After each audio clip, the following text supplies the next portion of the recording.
Good evening. Today is Monday, February 24th, 2025. I call to order a meeting of the Brockton City Council. Will everyone please rise and join me in honoring our country by saluting our flag?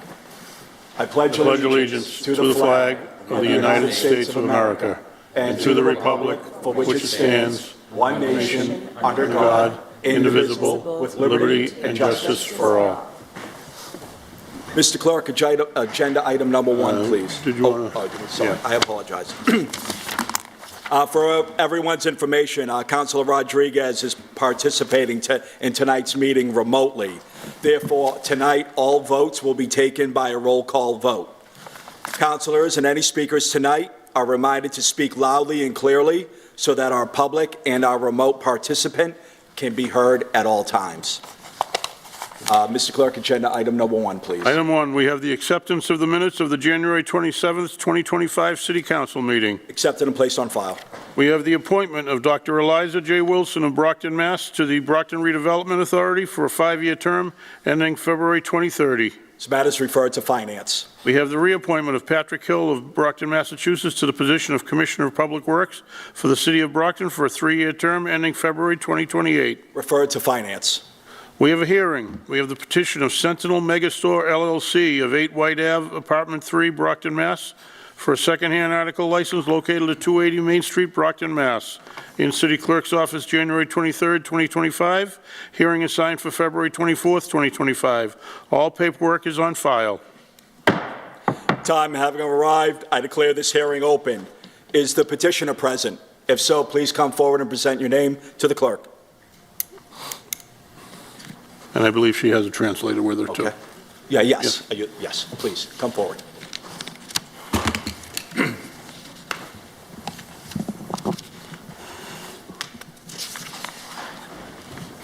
Sir, are you the petitioner? The petitioner. Yes. I'm the interpreter, so. Okay. If you could please state your name, sir, and your address. Wosny Jacquet, 280 Main Street, Brockton. 280 Main Street, Brockton. Thank you. Would you like to say anything about your request for your license, sir?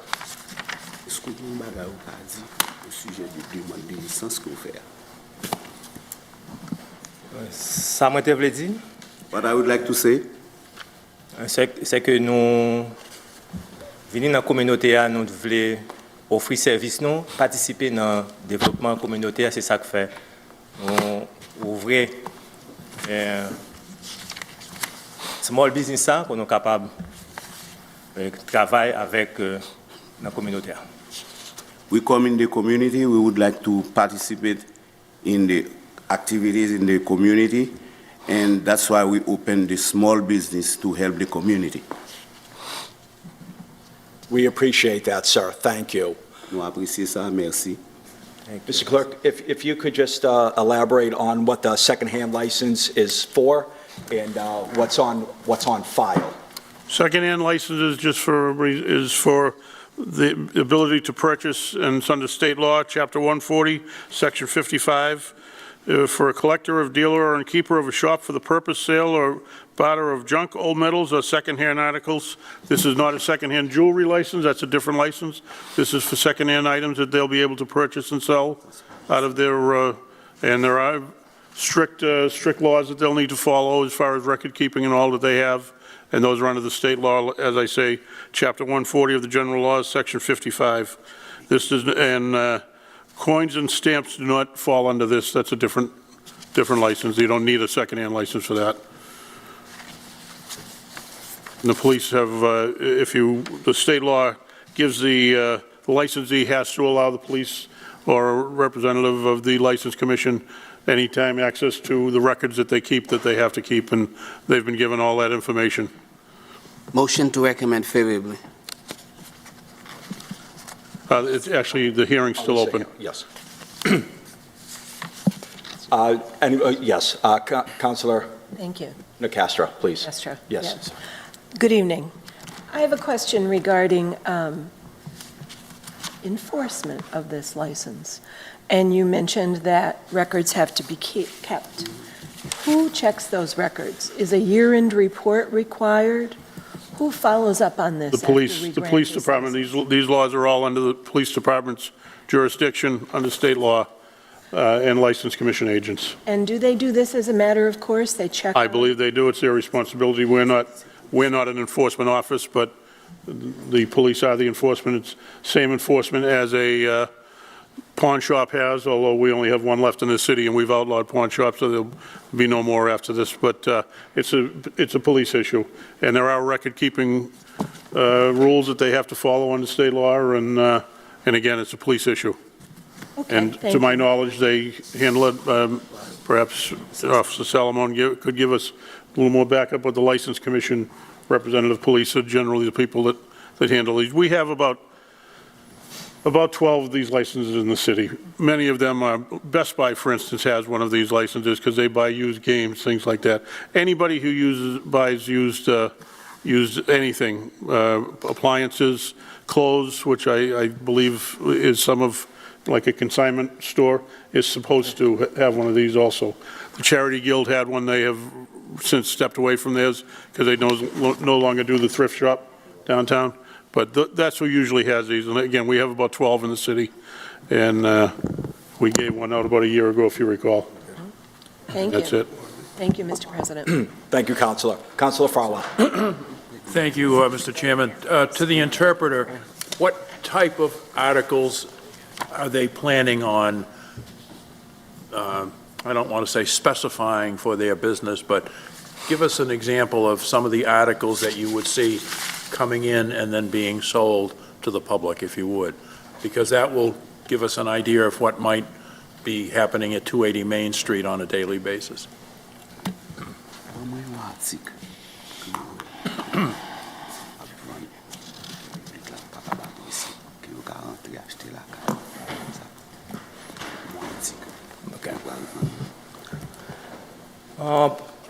Premier article que nous gagnons, c'est shoes, nous gagnons tennis, The first article that we have a shoe, we have sneakers,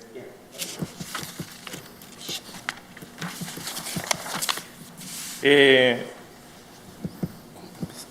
d'une manière générale, generally, lorsque nous parlons de second-hand, when we talking about used, c'est surtout compagnie qui a fermé, et puis nous acheter au nom, acheter vêtements, yeah, we target company that close out, and then we buy the items that we name used.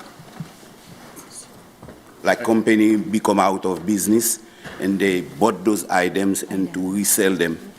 et n'importe monde qui a entré acheter. Anyone welcome to come inside and buy items.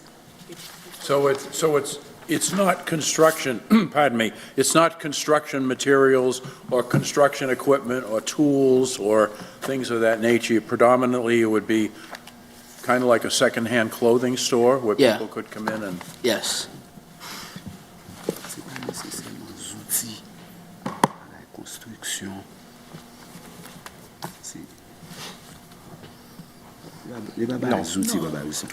Non, nous pas dans construction, nous pas dans vendre produits de construction, seulement vêtements. Only clothes, shoe, not tools item or construction items, no. All right, and to the clerk, does the state law prescribe operating hours and days of the week? Yes, they can't be, I don't have it in front of me, but they have to be closed by 5 o'clock and can't open before 7 o'clock in the morning. And Mr. Clerk, if I'm right, if you take in an item, you have to retain it for a certain For a period certain amount of time, yes. before you can liquidate Correct. it? And a record has to be kept of those items, and the police have the right to walk in and ask for those records at any time. All right, so to the interpreter, just so that he would not get himself into trouble, when you explain to him that some of the record keeping, you don't have to do it now in front of the cameras, but will you make sure you go over the regulations so that he doesn't get into any difficulty later on as he's operating his business? Because you can take in an item, but you have to retain it for a certain period of time before you can liquidate it. And there are, I believe you have to keep a ledger of what comes in and from whom you obtain that item. And just to protect his interests, because it may be all new. And I think that's the fairest thing to do, is to educate him as best we can as he starts off with this new business.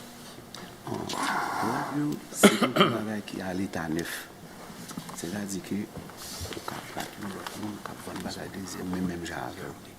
on respecter toutes les règles, toutes les régulations, à savoir un article qui est bien nommé, il n'y a pas qu'à prendre temps pour liquider. Les vidéos à faire me songer ma bonne partie ça. Parce que quelqu'un qui n'a pas vu devant la caméra pour parler de record, de série de bagages pour respecter tous les deux. Merci. Thank you.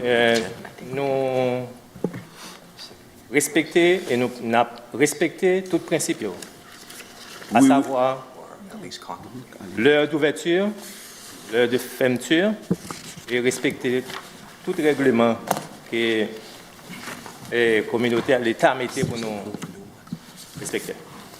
We will respect all the rules and we will operate in accordance to the law. The opening time, we will respect that, closing time, etc. Thank you, sir, and thank you, Mr. Interpreter. Thank you, Mr. Chairman. Thank you, Councilor. Any other councilors? Is there anyone here who wants to speak in favor of this petition? Seeing none, I declare that part of this hearing closed. Is there anyone here who would like to speak in opposition of this petition? Seeing none, I declare this portion of the hearing closed. The question comes on granting by roll call vote. Azak. Yes. Durancourt. Yes. Farwell. Yes. Griffin. Yes. Lally. Yes. Minicello. Yes. Nicastro. Yes. Rodriguez. Yes. Texera. Yes. Thompson. Yes. 10 in the affirmative. The license is granted. Congratulations and good luck. Yo bon licence là, mes compliments et bonne chance. Merci. Thank you. Que bon Dieu continue de bénir Amérique. May God continue bless America. And bless you as well, sir. Bon Dieu bénisse nous tous. Merci. Thank you. Thank you. Next item, please. Item 5, we have a public hearing on an ordinance to adopt a new section of the zoning ordinance to establish the Fairgrounds overlay district for mixed-use residential, commercial, and light industrial uses for the parcel identified in the ordinance, containing approximately 66.685 acres. And we do have members of the public who have signed up, and we have given up to 3 minutes to speak. The first one on the agenda is Jim Stapleton. If he could step forward, please. Good evening, Mr. Stapleton. If Good you evening. Please just give your full name and address to the... James Michael Stapleton, 90 North Ash Street, Brockton. Thank you, sir. Please, go ahead. Yeah, geez, as a resident of the city for 38 years, we've been cash strapped since I first moved here in the 80s. And I look at this project potential, and I realize that the fairgrounds are going to be developed at some point. And all I want to say is, what's the best benefit for the city? So I think you guys and ladies, you do a great job as a council, and I hope you take into consideration that this is probably the best use long-term to help the city financially. That's one person's opinion. I just wanted to state that. Thank you very much. Thank you, Mr. Stapleton. Our next speaker. Next speaker is Jamal Braithwaite. Mr. Braithwaite, good evening. Good evening, councilors. Name and address, please. Yeah, Jamal Braithwaite of 18 Parkview Lane. And I'd like to make a positive statement in favor of this zoning ordinance change, specifically an ordinance to adopt a new section of to establish the Fairgrounds Overlay District for mixed-use residential, commercial, and light industrial uses for the parcels once known as the Brockton Fairgrounds. And the reason why is that I've lived in Brockton for 8 years, and I can see that here we need a revitalization of the city, and we have a unique opportunity here where we have a developer that is well capitalized, competent, and is committed to the continuous consultation and coordination with all the key stakeholders here in Brockton, whether it's the residents, whether it's business owners, whether it's people who work in City Hall, to really understand what are the needs of the city from a historical point of view, and how can that be translated in the best purpose and use for that land today in 2025. And it's so important in Brockton that we partner with the right developers, not the wrong developers. And so for that reason, I want to give a very strong positive statement in favor of this ordinance. Thank you. Thank you, Mr. Braithwaite. Next speaker. Next speaker is Ulysses Varela. Good evening, Mr. Varela. How are you?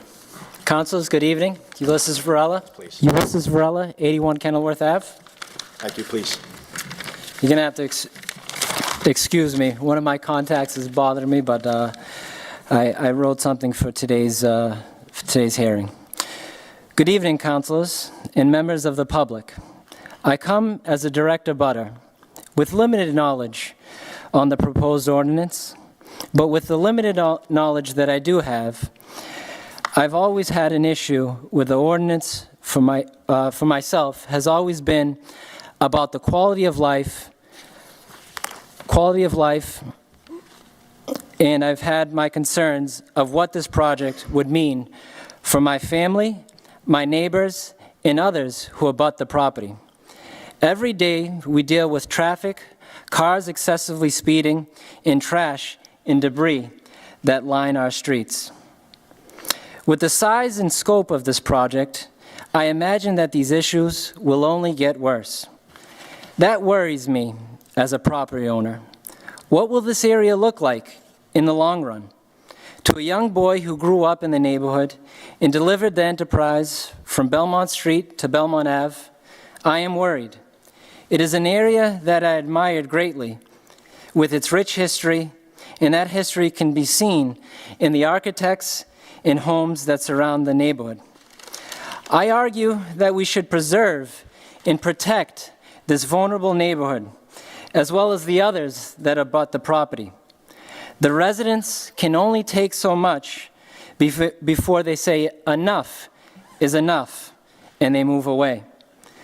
More should be done to protect these neighborhoods and improve the quality of life of the residents. It is the quality of life that will keep people in place and attract more people to our neighborhoods. Brockton currently has a residence ordinance for many positions in the city. And if we're going to be sincere about that ordinance, then we should do everything within our power to keep our neighborhood safe and desirable. I hear developers always say we need to diversify the housing stock. But I think part of that conversation should also be to maintain what is already there. I am for the development of the fairgrounds, but I want a project that will complement the surrounding neighborhoods. With 7-story buildings and great density, I can't simply see that happening. Maybe it's time we look at rezoning the whole area and not just the fairgrounds. I think about what Cambridge just did with their rezoning. The other piece I will comment on is that for the plan to be successful on this parcel of land, it has to incorporate green space. Green space is the connective tissue that will bridge the gaps and make this space work. It has always been a green space, and the future development should incorporate green space. Furthermore, I don't think green space on rooftops should be counted as green space totals. I want everyone to have a great quality of life, not just me. I'm here for my children, and I'm here for the children of Brockton. This ordinance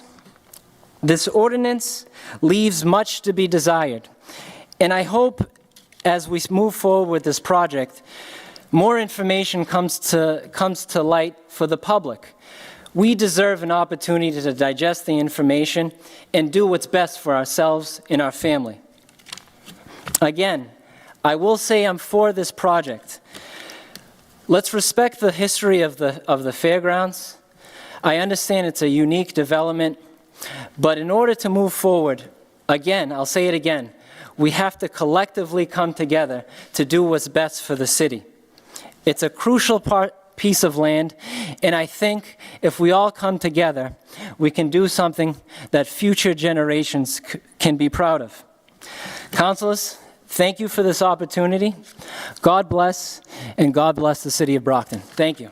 Thank you, Mr. Varela. Next speaker. Next speaker is Lisa Crowley.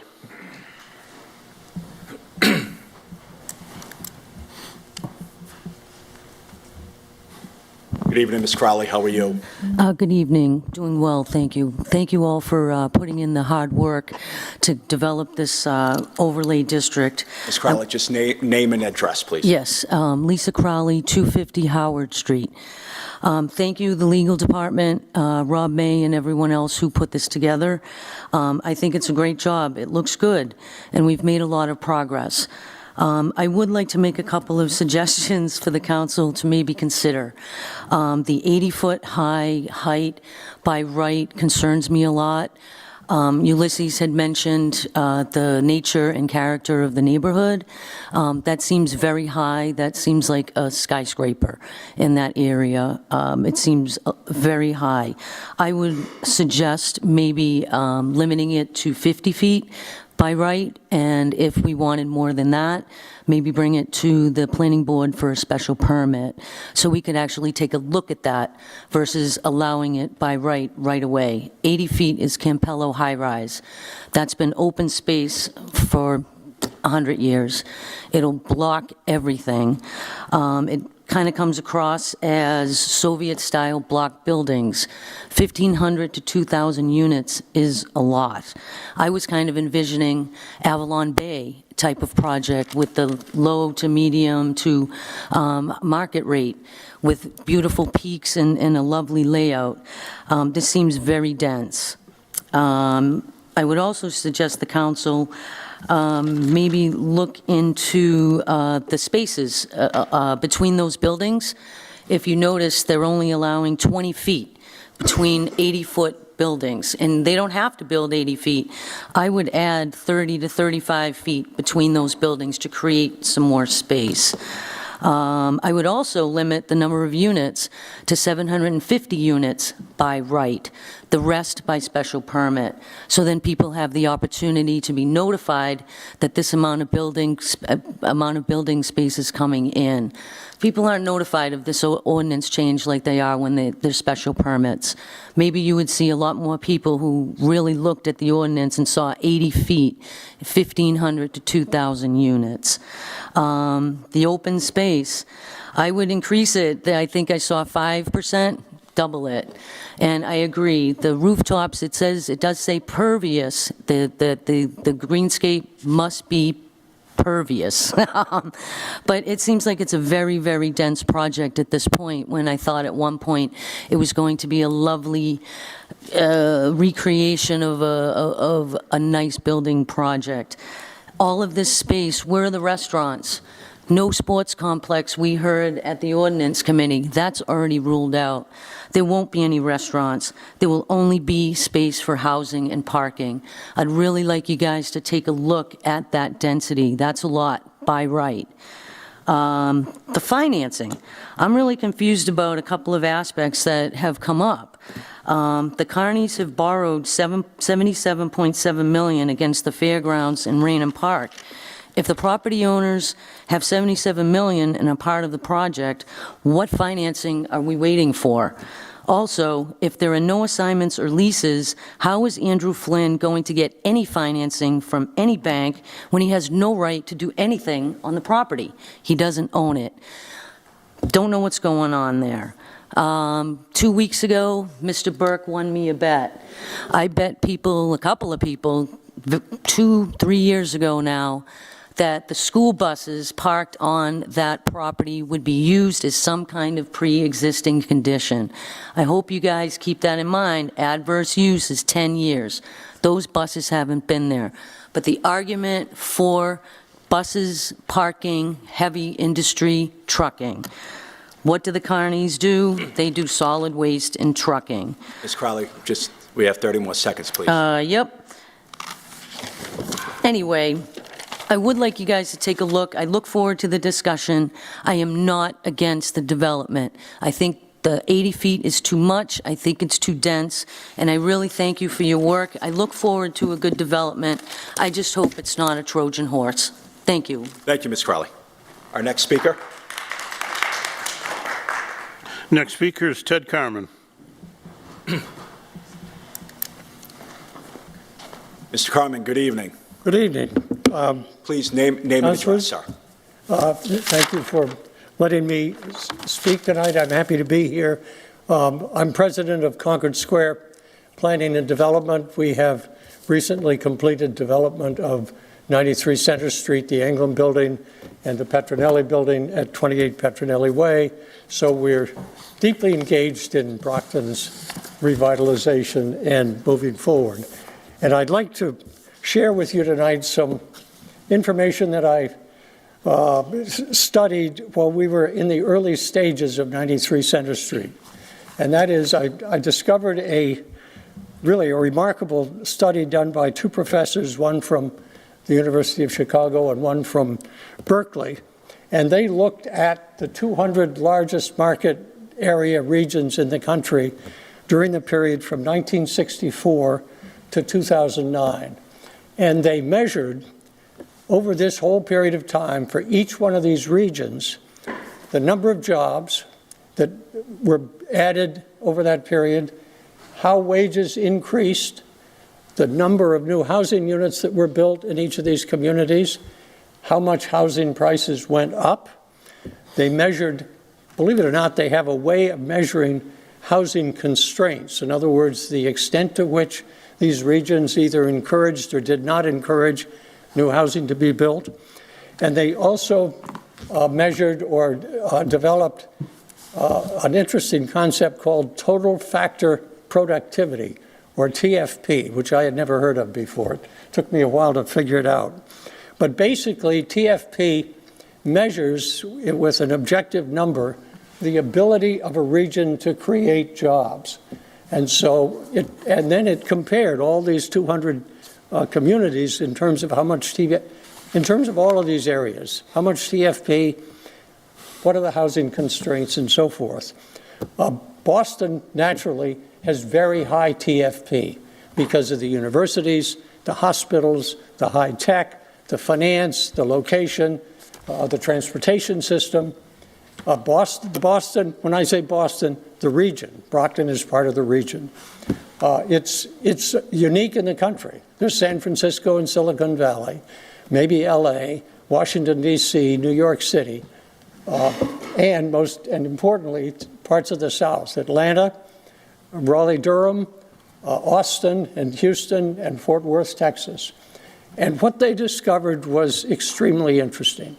And what they discovered was that if you have a region where there are low housing constraints, in other words, that's the South, Texas, North Carolina, and you have high TFP, what happens is you get lots of housing built, and you get lots of jobs, and the wages in those jobs go up, but they don't go up dramatically. On the other hand, if you're a place like Boston or San Francisco or New York City, where you have very high housing constraints, what happens is that very few housing does not get built to meet the demand. And therefore, housing costs go up dramatically. And at the same time, since they want to create new jobs, the jobs they create have to pay more wages. So you end up getting many fewer housing units, many fewer jobs, and the housing prices go up astronomically and wages go up astronomically, which puts the whole region at a disadvantage. And so I'm here tonight to say to you that this is a very important project because it will, by your vote tonight, you're going to remove a constraint for housing to be built. It's only going to be built, just to speak to everyone's concerns back here, it's only going to be built if the lenders think it will work. In other words, can they rent the apartments for high rents? Because they're going to have to be high. And in order to do that, it has to be very high quality. You can't build something that's crummy and get high rents. And so I think all the neighbors... Mr. Carmen, just 30 more seconds, so... Well, too much. All right.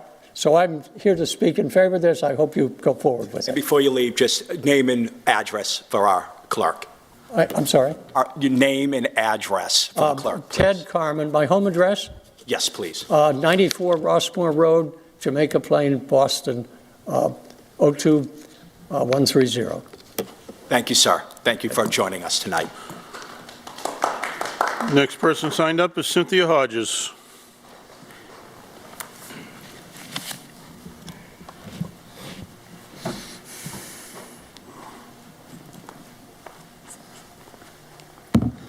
Ms. Hodges, good evening. How are you? Good evening. How are you, President? I'm well. If you could just state your name and address for the record, please. Cynthia Hodges, 17 Stebbins Ave, here in Brockton.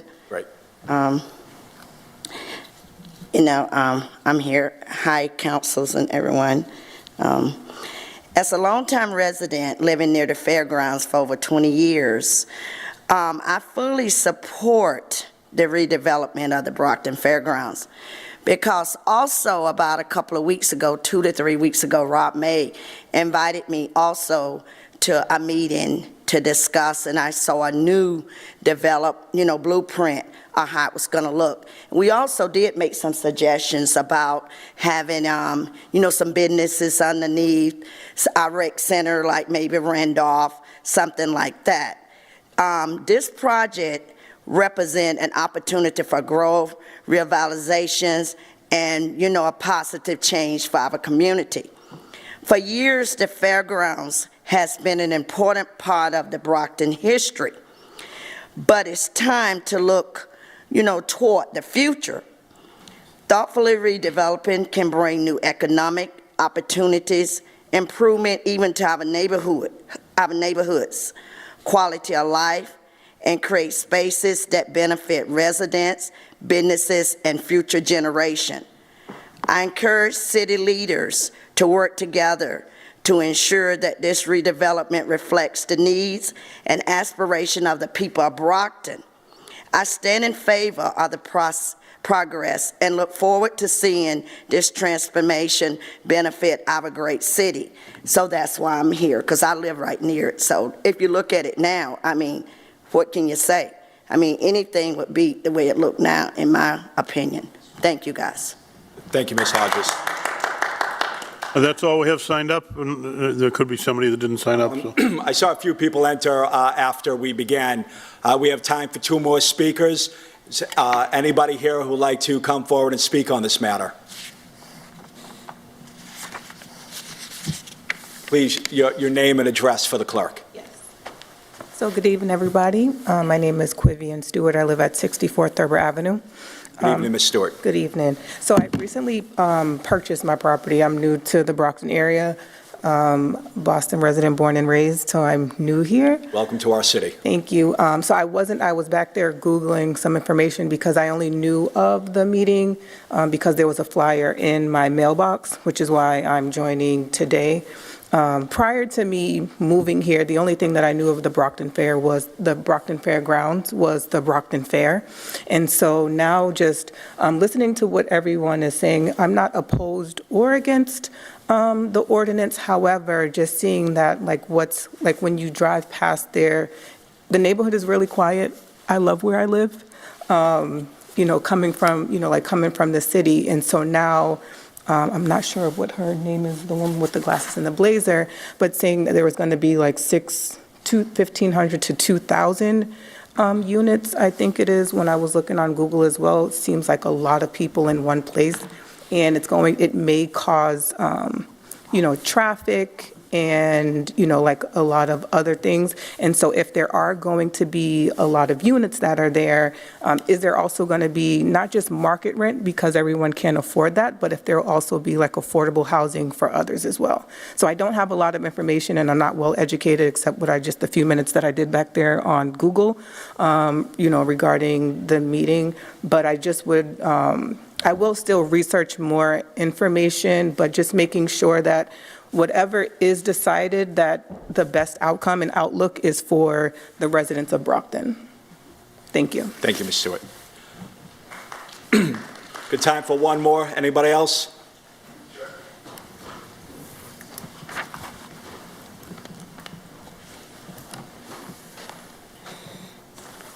Thank you. Jed Haresco, 147 Center Street here in Brockton. Good evening, Mr. Haresco. Good evening. I also confess to not having read the thing in depth. As some of you know, I've been involved more in traffic and road safety issues lately. But I will say, for the same reason I show up at planning board meetings and zoning board meetings many times, I'm not against development. I just think anytime we have zoning or something like this, it's an opportunity for us to decide on what the future of the city will look like, right? Because we're not going to get another chance to redevelop that site for, who knows, 50 years, 100 years. So certainly, as one of the founders of Brockton Bikes, I would put in a vote for any kind of person-friendly design, whether it's bikes, walking paths on the site, as well as the perimeter site. I'm aware that the Forest Avenue side is already in the pipeline with Mass DOT and the city for a redo, which would include bike lanes and the space in front of the high school. But obviously on the Belmont Street side, we need some better infrastructure there for not just for bikes, but also when you narrow the vehicle lanes, it slows cars and therefore saves lives. And then in terms of density, I would like to maybe go back to something that you had said to me one time, offhand, which is that we really need to figure out as a city how big of a city we want to have.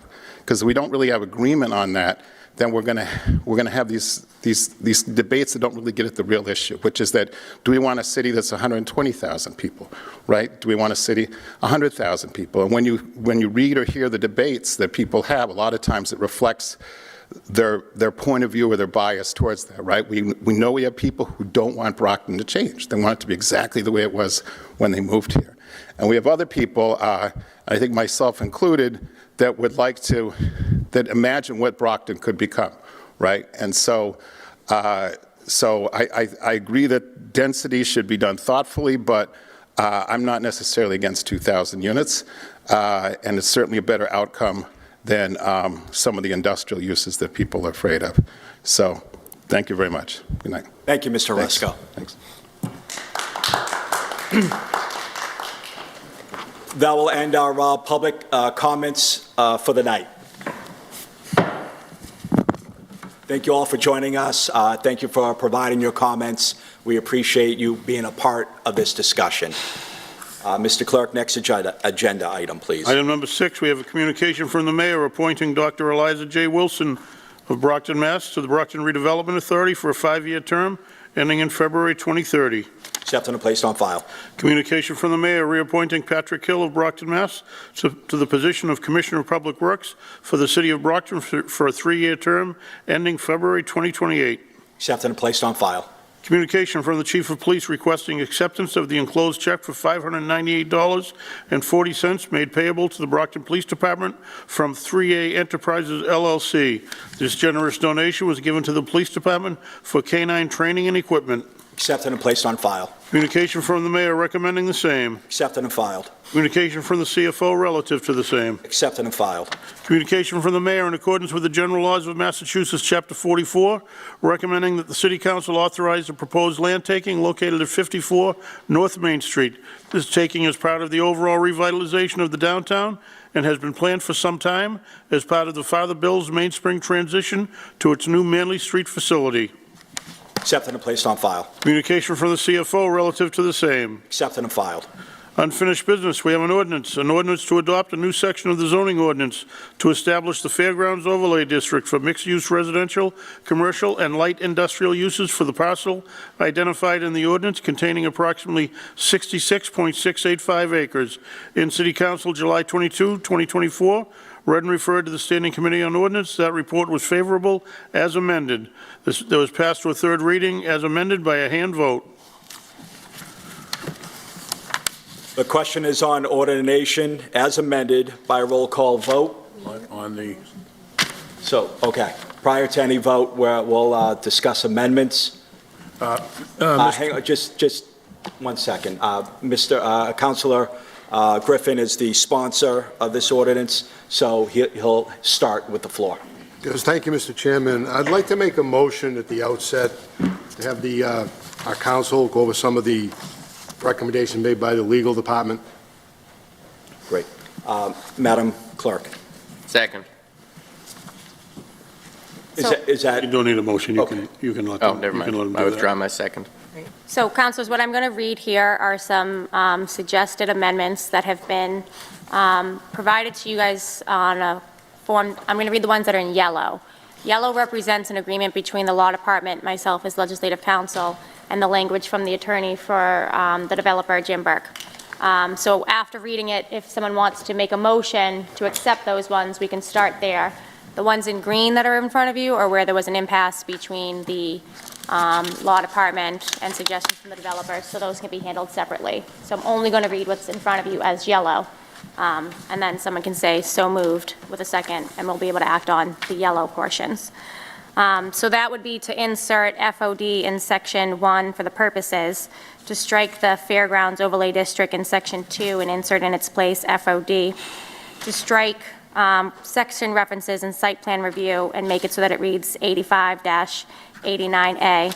In Section 4, to strike the language starting from their approval shall be written all the way through the language that says revised ordinances of the City of Brockton and insert in its place in accordance with City Ordinance 27-86. Strike the definition for active use, to insert the word only where in the definition for as-of-right development, to make the use of chapter a lowercase in the design standards. In the mixed-use development definition, we would strike active uses and insert in its place retail, restaurant, recreation, entertainment, and/or art use. For the site plan language, we would strike 89 and insert in its place 89A. For the site plan approval definition, we would strike plan approval or, so that the language just reads site plan approval. We would strike the word solely in the definition for site plan review. We would insert a new definition, which would state special permit for uses not permitted by right. The planning board shall and decide applications for special permits for all uses not permitted as of right under this chapter. The board may issue special permits only following public hearings held within 65 days after filing of an application with the board. The board may, in accordance with Chapter 40A of the general laws, grant special permits for such designated uses without any finding of hardship. In acting upon special permit, the board shall consider the general purpose and intent of the FOD and, in order to preserve community values, may impose conditions and safeguards deemed necessary to protect the surrounding neighborhood.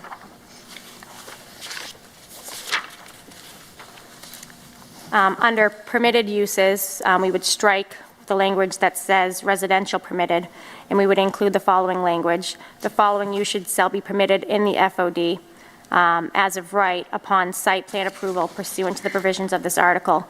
A, multifamily homes. B, townhouses. C, accessory uses customarily incidental to any permitted use, including but not limited to management and social and residential service offices and resident facilities.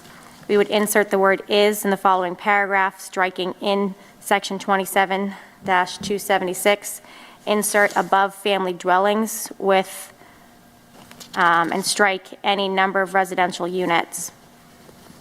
For green space, we would insert the language, green space must be pervious.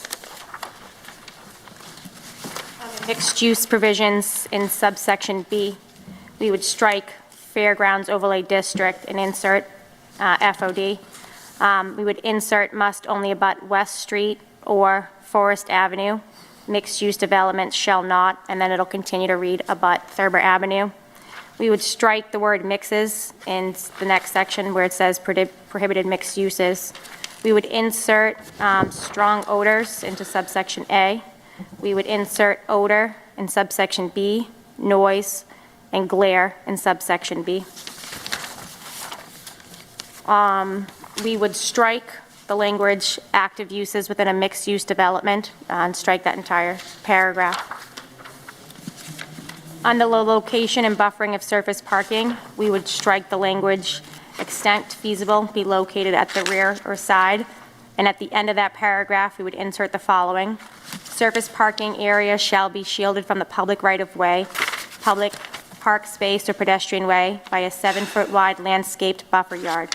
The buffer yard shall be separated into 2-foot auto overhand area and 5-foot wide densely planted landscape area, and 2 areas separated by 4-foot non-obstructing decorative metal fence. A row of deciduous shade trees shall be planted in a landscape area, not less than 1 tree for each 25 feet of frontage.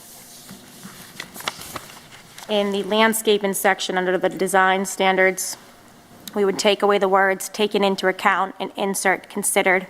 We'd insert the following language as a subsection: preservation of significant existing trees or another native site vegetation should occur as practical. Also in design standards, we would change the loading. We would strike out 35 and insert 50 units. We'd insert a following paragraph 8. The site design for development projects may include common open space and facilities. Where proposed, the plans and any necessary supporting documents submitted with an application for site plan approval within the FOD shall show the general location, size, character, and general area within which common open space or facilities will be located. The plans and documentation submitted to the approving authority shall include a description of proposed ownership and maintenance of all common open space or facilities. Under the section administration, we would insert as of right, so that the language reads proposals for as of right development progress. We'd strike Fairgrounds District and insert FOD. And we would strike approving authority, plan approval authority, and insert the words planning board. Under site plan review, we'd write in for as of right projects in that section. We'd insert the following section. Any use not permitted by right as a special permit or accessory use, including units in excess of, and that number is where a deviation occurs, so we can fill that in on the next read. Require a special permit from the planning board. Any use not specifically permitted in this article is considered prohibited. Insert the following new paragraph. The permit granting authority shall be the planning board. This will ensure departmental review by the planning department and incorporation into the final development plans all appropriate city agency recommendation. This permit shall be a written authorization which will include the conditions and special conditions deemed necessary and appropriate by the planning board acting as the permit granting authority, PGA, and shall be recorded and enforced by the city of Brockton like special permits issued by the Zoning Board of Appeals. Additionally, for where a special permit is required under this chapter, the approval shall be considered a special permit subject to the procedural requirements of MGL Chapter 40A or Chapter 27, the revised ordinances of the city of Brockton. Under subsection titled Site Plan Review Decision, we would strike filed under Section 27 above, and we'd insert 27-89A, and reference to MGLA would have a space and a period in that section. Under criteria for denial, we would insert as of right before the word application. We would strike the words one or more of, and we would strike the use of and in the following sentence and insert the word or. Under the section stated time limit, we'd insert for any principal permitted uses in the first sentence. We'd insert a new section after there, and then that would state, the planning board may authorize the issuance of a special permit for special uses only in accordance with the following provisions.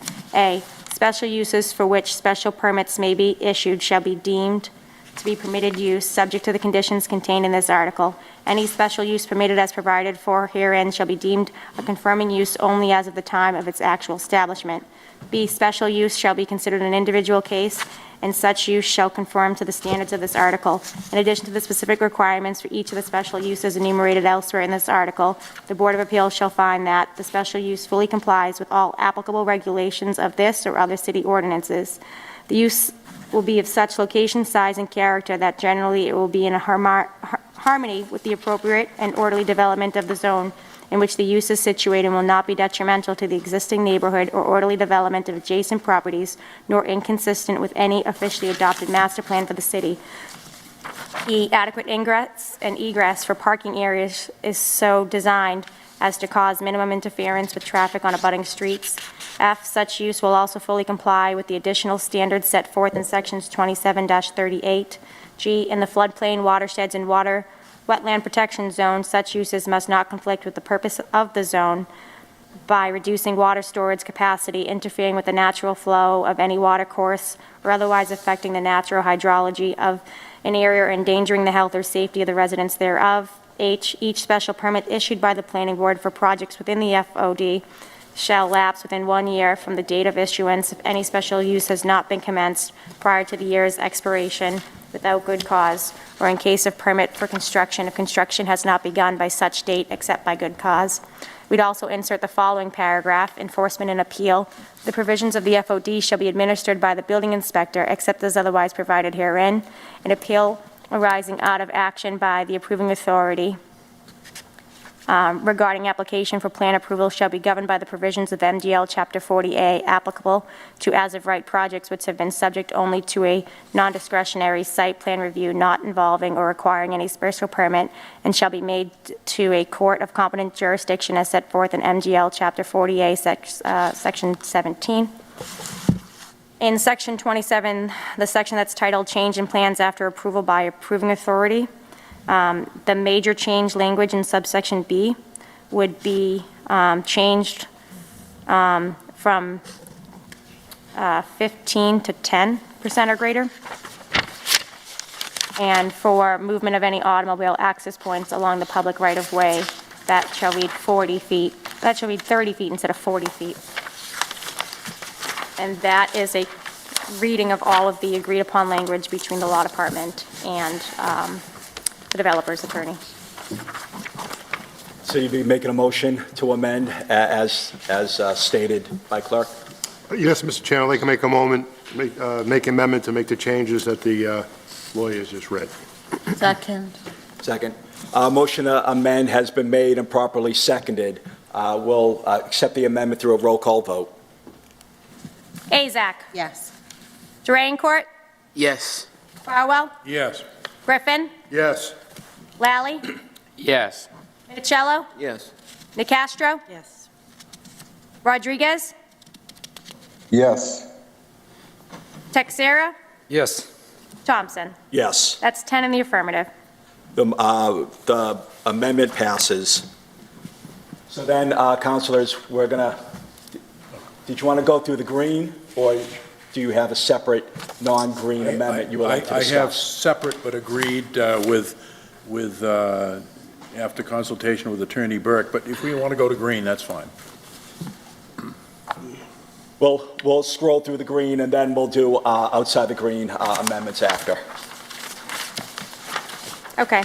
The first green deviation would be permitted uses. That's on page 5 of what's in front of you. The law department has recommended a change to 1,500 units, and the developer is looking for 2,000 units. That same language, just to cover it, would also apply in Section 27 administration on page 10, paragraph B. So that's for, I guess. So currently before us, there was a discussion of allowing 1,500 units by right. Anything above that would be by a special permit. The discussion is whether to increase that number to 2,000 units. So would we decide what's on the floor right now? You need a motion. Nothing's on the floor. You can have debate on it if you'd like. So then the discussion right now, the debate would be whether it's 1,500 units or 2,000 units or any other number you propose. Councilor Lally. Thank you, Mr. President. Should we continue with the Greens, or Well, are we no, stopping on this one? let's have this discussion because this is one of the main discussions regarding this matter. So would you like to go first? Do you have anything to? No, I'll hold my comment reserved for now. Thank you. Councilors, anybody like to speak on this? Councilor Farwell. Mr. Chairman, I think we should hold at 1,500. This is a transformative project on the west side. The worst that can happen is that if the developer wishes to exceed 1,500, they would appear before the planning board. And I think in terms of starting out a project of this magnitude, 1,500 should certainly be adequate. I do not see that as impacting negatively on what the development may want to do. Again, it would only mean a visit to the planning board and justification for another 500 units. So my preference would be to hold to the 1,500. Thank you, Councilor. Councilor Milicello. Thank you, Mr. Chairman. I would agree with Councilor Farwell. I think we need to roll this project out, but as we roll it out, we should do so cautiously. If the development can handle more units, then the developer can certainly come before the planning board and petition for more units, and if they can prove their case that traffic's not being negatively impacted, there's enough parking, there's enough green space, then the city certainly is not going to be unreasonable and withhold approval. And this also gives us an opportunity to make sure that the schools can handle whatever the new impact may be, because in 1,500 units, there's going to be children, I would imagine, in some of those units. So we want to make sure that the schools can absorb and the buses can pick up the children and the infrastructure can handle the development. So I'm all in favor of this development. I thought that the comments by the audience were very pertinent, very on point, and very thoughtful. So my feeling is that, like Councilor Farwell, let's go with the 1,500. And if the development can handle more and things are organized and things are being done in a responsible manner and reasonably, then no one's going to be unreasonable. Thank you, Councilor. Just for the council's information, the number that came out of the ordinance committee was 2,000 units. So that's the number that's currently before us. So the discussion right now is on that number. Two councilors recommended 1,500 units. Out of the ordinance committee, it was 2,000 units. So this would be a reduction of what was discussed in ordinance. Any other councilors want to speak on this matter? Councilor Nicastro. Thank you. I support going smaller. I support remaining with 1,500 units. And if in fact we see as it's rolled out that there is space, that it's not all congested, I suspect it will be congested, but if it's not, then it will be for the planning board to decide on something else. 1,500 units, that's 3,000 cars at least, for the most part. And we're going to be absorbing a lot of change. I think we remain at 1,500 units. In a perfect world, I'd like to see 1,200, but I can tell by the tenor of the group, it's not going to fly. So I support 1,500 units. Thank you, Mr. President. Thank you, Councilor. Anybody else? Councilor Davenport. Yeah, thank you, Mr. President. Let me just put it to you like this. Given the fact that, this ordinance had been going through, rigorous review in terms of sitting in that subcommittee, and that recommendation was 2,000. So what I would recommend is actually, instead of giving them 2,000, why not 1,750? And I think 1,750 is a good number because by removing 250, so you leave room for growth. And if we're gonna go home, let's go home big. And I think it's important for us to understand. It's like this is not a joke. This is something that is tremendous, And I'm hoping that the folks that are willing to put money into this will take the time to do their due diligence to making sure that whatever they are trying to do, they do it accordingly. So I guess, it's a debate. I welcome it, but I think, if we can go to 1,500, why not put 250 more? And I hope, some of my colleagues will speak in favor of that and see what happens. So I'm not in favor of 2,000 as of right now, but I'm definitely in favor of 1,750. So I would hope that, some of my colleagues will speak in favor of that, and we'll take it from there. Thank you, Mr. President. Thank you, Councilor Davenport. Anyone else? Councilor Griffin. Thank you, Mr. Chairman. I believe the 1,750 would be a good number, assuming things go smoothly, which I anticipate they will. The developer wanted to go back to the plan and to get the additional 250 units. I don't think that's much of an ask. So again, I think I would support the 1,750 to start. Thank you, Councilor. Councilor Azak.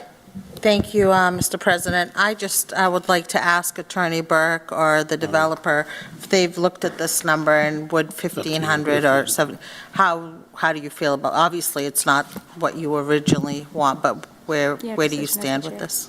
Thank you, Well, if first, I'm allowed to. correct. If there's no objection to have Attorney Burke come forward to answer this quick question. No, it's not a... Oh. Look, I don't object to information, but the only thing is the public doesn't have a chance to come back, and I think it's a little cleaner if we don't do that, but I would defer to the chair. That's why you get the big bucks. Right, yeah. So, I don't want this to be a back and forth discussion. A question was asked. If we could have just a quick answer, I'd allow you to speak on the matter, but we're not going to engage into a full-on debate on this matter with the developer's attorney. Mr. Chairman and Madam Councilor, the number of 2,000 was one that was parried and agreed to, but I would suggest that I'm sure the developer would, at this initial stage, be happy to agree to 1,750 units. Thank you, Attorney Burke. Thank you, Mr. President. Thank you, Councilor Azak. Point of information. I just want to remind everyone, this is a zoning ordinance. This isn't approving a project. This is a zoning ordinance. So this is what is in the best interest of the city, not what is in the best interest of the developer. This is zoning, which is quite different than what we're used to. I appreciate everybody's participation, but we're going to keep the clapping to actually no clapping. So, but thank you for your statement. So, second round. No, Councilor Azak, you gave up the floor. I'm all set, correct? yep. Okay. Mr. Chairman, I voted in the ordinance committee for 2,000. However, I have talked to, for example, Mr. Varela, and I also concur with Councilor Minicello. I really think 1,500 units gives the developer a chance to start off, and this is not going to be our first opportunity to work with a developer. City departments will be working. I think that's a reasonable number, and I would move to amend what came out of ordinance to reflect 1,500 units in the final reading. Second. So, on the motion, Councilor Davenport, did you have something to add? Yeah, thank you, Mr. President. Given that level of investment that we are looking into making in the city, in my view, always, the interest of the resident has always been my number one priority. And at the end of the day, it will never change. But as we are looking at this, the difference between 1,500 and 1,750, some of us may argue that's a lot. It's not. And again, I am not in favor of 2,000, even though some of my colleagues stated that 2,000 wouldn't be an issue, during the subcommittee meeting. So in my view, as we are trying to get this project moving forward, I think it is paramount that to send a message saying that the city council is serious about doing business. And at the end of the day, if we realize that by virtue of giving them 1,750 and they are not, or they didn't do a good job, there's no reason we'll give them 250 more. But I think if we give them that liberty, giving the fact that coming from all of us, saying that this council is more than willing to work with them. I'm assuming, we can only hope, because obviously I'm not a developer, I don't really know how much it takes to go in there. But I would hope that they will understand that a lot of us are not against it, but we are in favor of doing something beautiful, positive, that will change the face of the city. And again, that piece of land is something that will bring, a different outlook to our city. I don't really see the difference between 1,500 and 1,750. I would hope that my colleague will understand, even though that's a zoning, obviously we do know that. I don't think anybody need to be schooled on that one. But what I do believe is that people are willing to invest millions of dollars. And at the end of the day, we must be willing to embrace that investment and give them an opportunity to do what they assume that all of us would assume and carry on. And again, I will always support the public. I will always vote in favor of the resident. But if anybody who has been living in the city for the past 50 years, day in and day out, they can see that that piece of land is an opportunity that we cannot miss on that one. And moving from 1,500 to 1,750, that's not big. And if they don't do what we ask of them to do, there'll be no need to give them that 250. We'll just leave it there. So why not go big or go home? I'll leave it there, Mr. President. Thank you. Thank you, Councilor Davenport. Councilor Rodriguez. Thank you, Mr. President. And hello to the members of the City Council and the public that are watching us or listening to us at this moment. I too believe in the art of compromise. I was perfectly fine going with the 2,000 since this investor is willing to invest hundreds of millions of dollars into our community. Folks, we got to be realistic. We've had people saying, why don't you put a baseball park in there? Why don't you put a soccer field? And a variety of other things. This land is not ours, and there's an investor who's willing to invest gazillions of dollars into our community.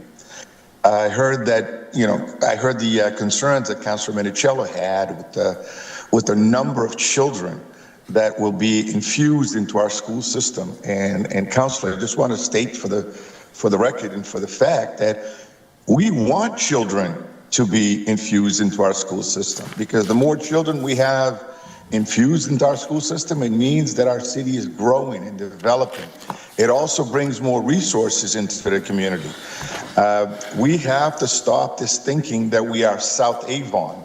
We are the city of Brockton, and yes, I want to see the population of the city reach into the 120s and become a major city in the Commonwealth of Massachusetts. So therefore, I believe in the art of compromise, between the 2,000 that we voted on in ordinance and the 1,500 that's being proposed. I would second the 1,750 for now and leave it up to the investors who are investing serious money into our community to continue to invest into our community. We want it to look like, people remember what the Seaport District looked like in Boston. It was a dump, and now it looks like a city center. The same thing goes here. I look at the Fairgrounds as is now. It's not the most appealing thing to the eye, and if we can do something just to make it more appealing to the eyes, more power to those that want to do that. So I want to make sure that it's, I wanted to be on this Zoom even though I'm not in town. I wanted to be participating in this meeting to basically state the fact that we have an investor who's willing to invest. We want to send a message to the entire investment community to please come to Brockton and invest in our community, because we as taxpayers are getting sick and tired of being the only ones shelling for the taxes, the tax base in our community. We want the development, we want the commercial, we want the industrial, we want everything that would take the stresses off the residents of this city. So therefore, when a motion is made, or if I'm allowed to make a motion to go with 1,750, then I would like to make that motion utilizing the art of compromise. Thank you, Mr. President. Thank you, Councilor. Councilor Lally. On the motion, Mr. President? Yes. Thank you, Mr. I would definitely say I would love to see, the quality and caliber of development that you see in the seaport here. And Attorney Burke, you know, in relation to what Councilor Rodriguez said, after this night, if you could meet with him and discuss exactly where to put the waterfront on the fairgrounds, I would appreciate it. No, in all seriousness, I want to call special attention to the method that anything on this would be changed, and that would be the special permit. A special permit is a lot easier to get than anything that requires proving a hardship. It's not a variance, it's a special permit. So the more stuff falls under a special permit, the more the people who live around the development, who live in the community most affected, will have an opportunity to provide input and provide feedback on how they think things are going so far. I would be comfortable with the 1750 proposed by Councilor Derenoncourt. I would also be comfortable with the 1500 that has been moved and is on the floor now, for the simple fact that it provides another 250 units that will be up for, you know, or they'll be under the scope of the general public in the community who will receive any notification of any construction when it would go to the planning board. So I would be comfortable with either one.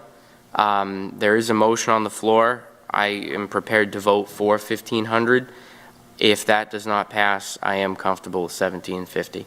Thank you, Mr. President. Thank you, Councilor O'Lally. So on the floor right now, we have a motion that's been properly seconded for 1500. That does not prevent us that after this motion is made for another motion to amend, or if this fails, another motion to amend to 1750 could happen, or another motion to amend from 15 to 1750 could be put on the table. So, no, you can't? You can't do both? No, you can't. Once an amendment is made, you can't counter amend. Okay. Then you can't do that. If it failed, then you can make a motion to go to 1750. Understood. All right. So we have 1500 on the, Councilor Minicello, just quickly, please. Very quickly. I understand what Councilor Rodriguez is saying. My point is this. I have a lot of faith in this developer, to be quite honest with you. He has been nothing but forthright and has been anything that we need, he gets us. So I have faith in him. My concern simply is the quality of life issues for the neighborhoods as well as the people going into this development. So however this first vote goes, I'm planning on voting to move this thing forward tonight. However, when we go through this ordinance, there are going to be some quality of life issues that I'm going to bring up that affect both the neighborhood as well as the development. So I hope people are going to be open-minded to amendments. That's what we're here for tonight, to amend this ordinance. So we've accomplished one. We have one on the floor that's been made and properly seconded. Madam Clerk, please roll call vote. So this is would insert in those language the 1500 number for units. Azak. No. Derenoncourt. No. Farwell. Yes. Griffin. No. Lally. Yes. Minicello. Yes. DeCastro. Yes. Rodriguez. No. Texera. No. Thompson. No. 4 in the affirmative, 6 in opposition. Motion fails. The the motion to amend has failed. Motion to approve 1750. Second. A motion has been made and properly seconded to amend to 1750 units. Madam Clerk, please call the roll. Azak. Yes.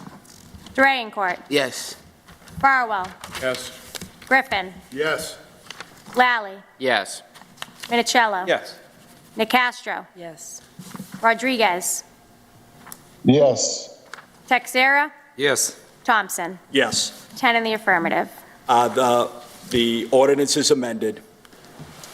Next amendment, Madam Clerk.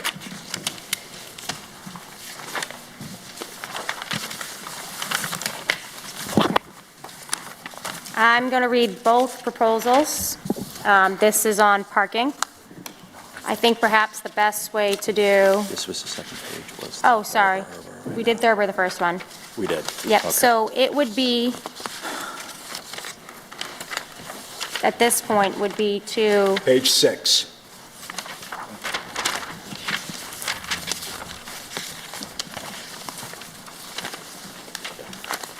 I got it, thank you.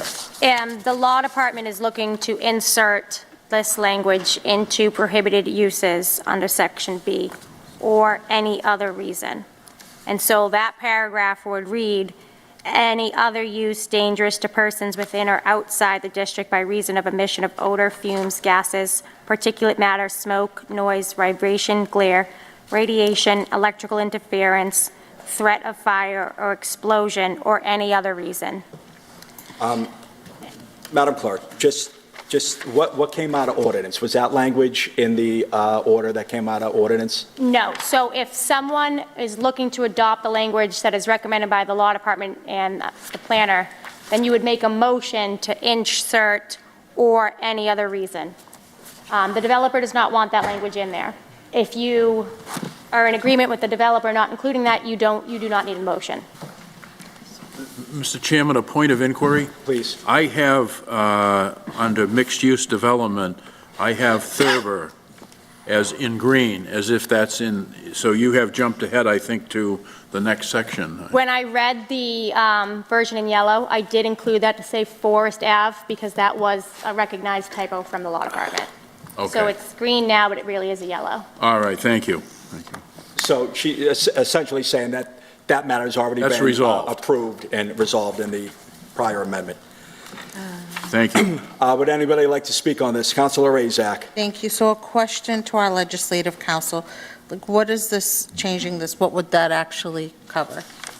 That is just language that the planner wanted to see in there, I think because it identifies things like odors, fumes, and noises, and vibrations, and glares, but it's not a full list of everything that would encompass. Perhaps there was a odor or noise that was not anticipated at this time, and the hope would be that, or any other reason, would incorporate something along the lines of noise, fume, gas. The developer's argument is that it's too broad, and it could include anything.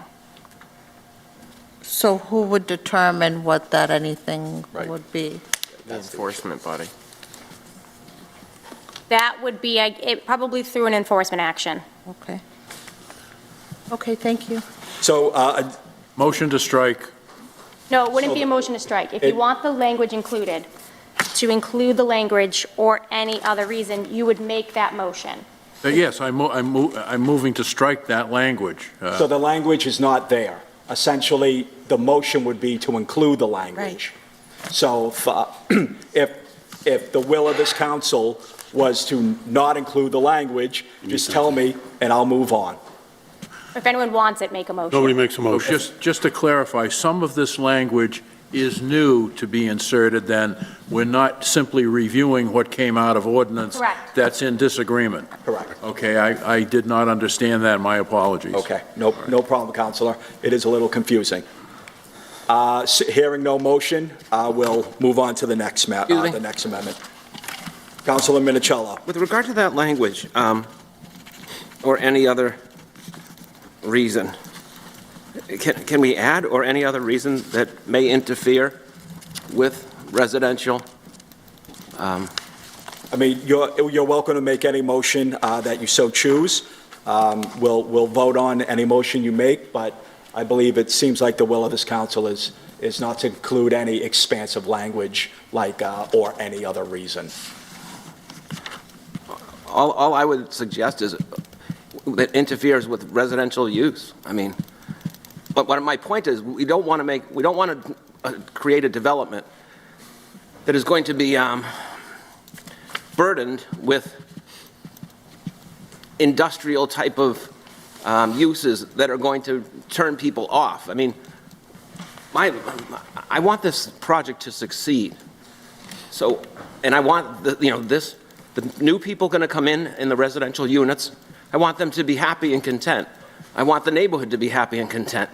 So all I'm saying is, by adding that it doesn't interfere with residential use, it's simply establishing a safeguard for the new people coming in these residential units, that they're going to be able to have use and enjoyment of their property, and they're going to enjoy being there. And the neighborhood is going to, certainly benefit, because if there's something that's interfering with those residential units, I mean, the neighborhood is not that far away. I would imagine that whatever it would be may linger into the neighborhood. So I understand, Council. If you want to, that's my reason. That's my thought process. if you would like to make a motion, we'll vote on that motion. I believe the argument against is that it's expansive language that's not particular, which could cause, unnecessary. I guess I'd make a motion. Unnecessary opposition. I'd make a motion to add, or any other reason that negatively impacts residential use. Motion is made. Do I hear a second? Second. Motion has been made and properly seconded. We'll have a roll call vote. Mr. President, on the motion. I apologize. Yeah, I just wanna put it on the record that I am 100% supporting what Council Tom Minichilo stated, and I think it's a valid point that should definitely take into consideration. So I just want this to go on the record that I'm supporting this. Thank you, Mr. Council. President. Just a legal question to our legislative counsel, because we're going to probably run into some of these issues. Am I correct that because there will be a project development agreement before any permit is issued for any building, that project development agreement is probably going to be much more comprehensive and much more protective of neighborhood interests, rather than perhaps a few words that might be inserted into this ordinance? In other words, isn't that our fail-safe, having a project development agreement before a permit is issued? I would argue that that's a second safety. I do not draft the development agreements, so I'd be guessing what goes in there. They are negotiated. That's an executive function, but legislatively, the ordinance is the only way that you as counselors can control those kind of safeguards. You'd be relying on the executive for any further safeguards in a development agreement. All right, thank you. All right, councilors, a motion has been made and properly seconded to add, or any other reason that negatively impacts residential use under prohibited uses, section B. Madam, roll call vote. Azak. Yes. Durancourt. Yes. Farwell. Yes. Griffin. Yes.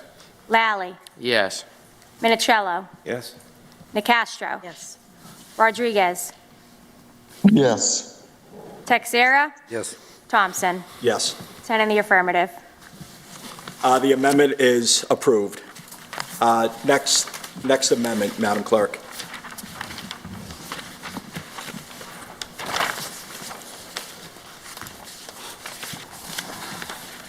Page 7. Page 7. I'm going to read two versions.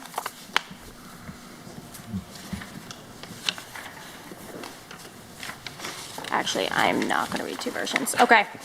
The version that the developer would like to keep is the language that was already in the as-amended version that came out of the ordinance committee. I'll read you what that language is. So this is the language It's already there. That's already there that came out of ordinance. Okay, and that says parking waiver.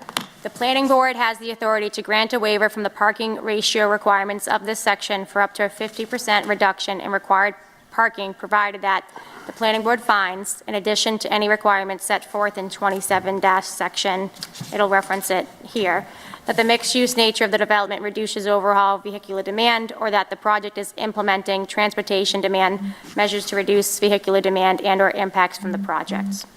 This is the language that the planner and the law department has suggested instead.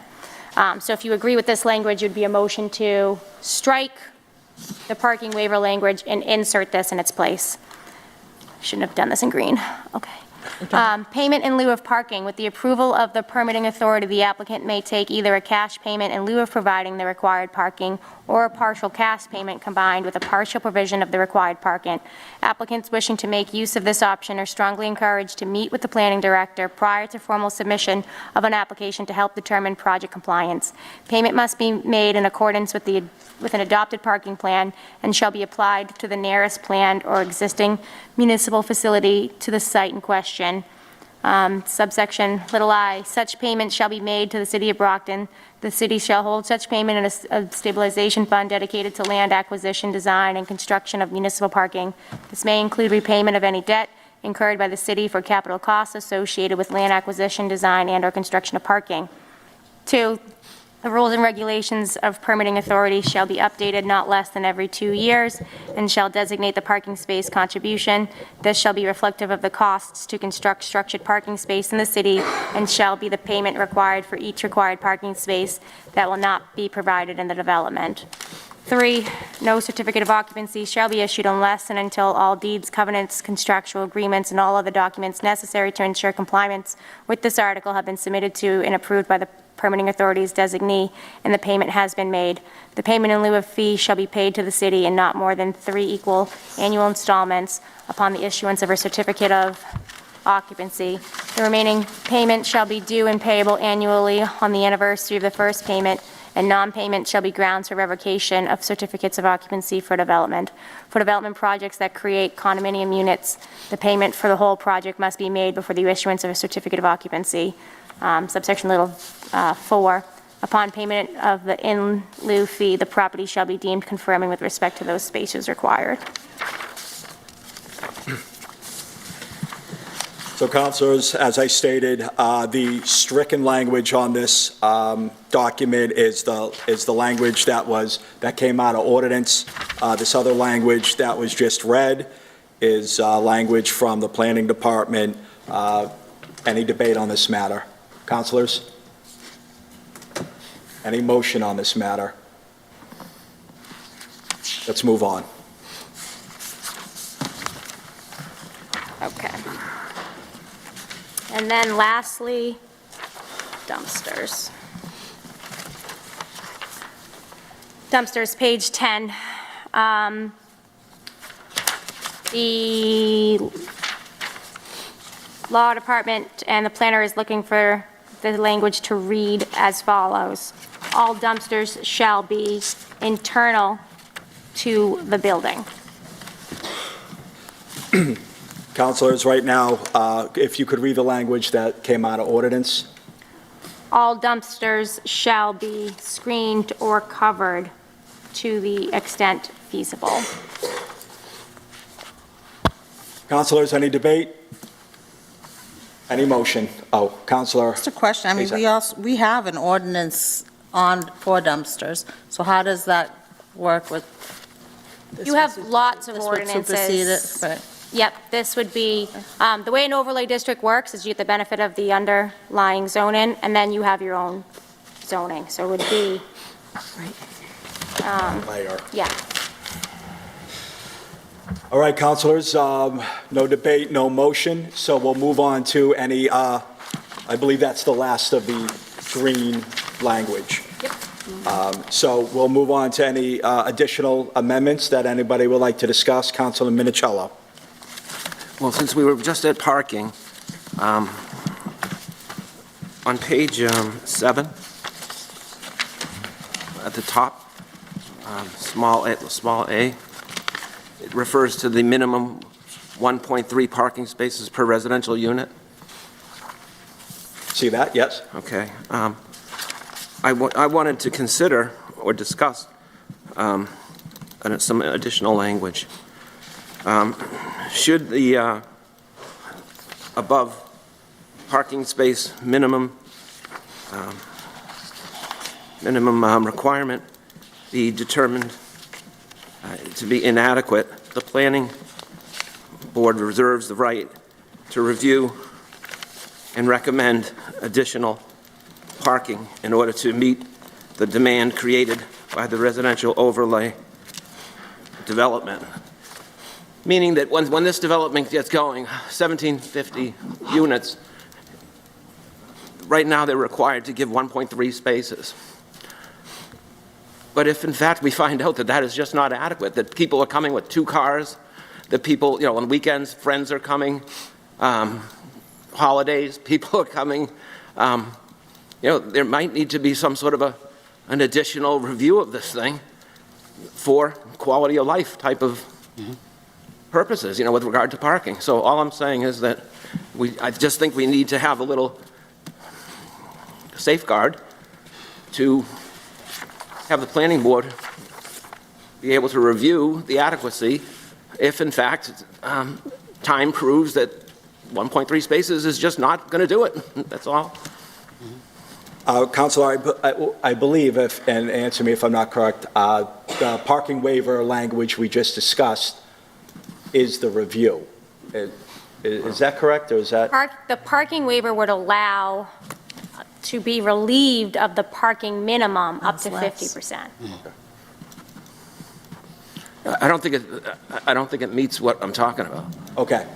What this does is it basically provides an extra safeguard that if, in fact, after the development, or while the development's going in, or what have you, at some point, if the planning board determines that there's a problem here, we don't have enough spaces, there's congestion, there's people parking here, there, and everywhere, that this is an opportunity or a safeguard that the city has in order to resolve with the developer the issue.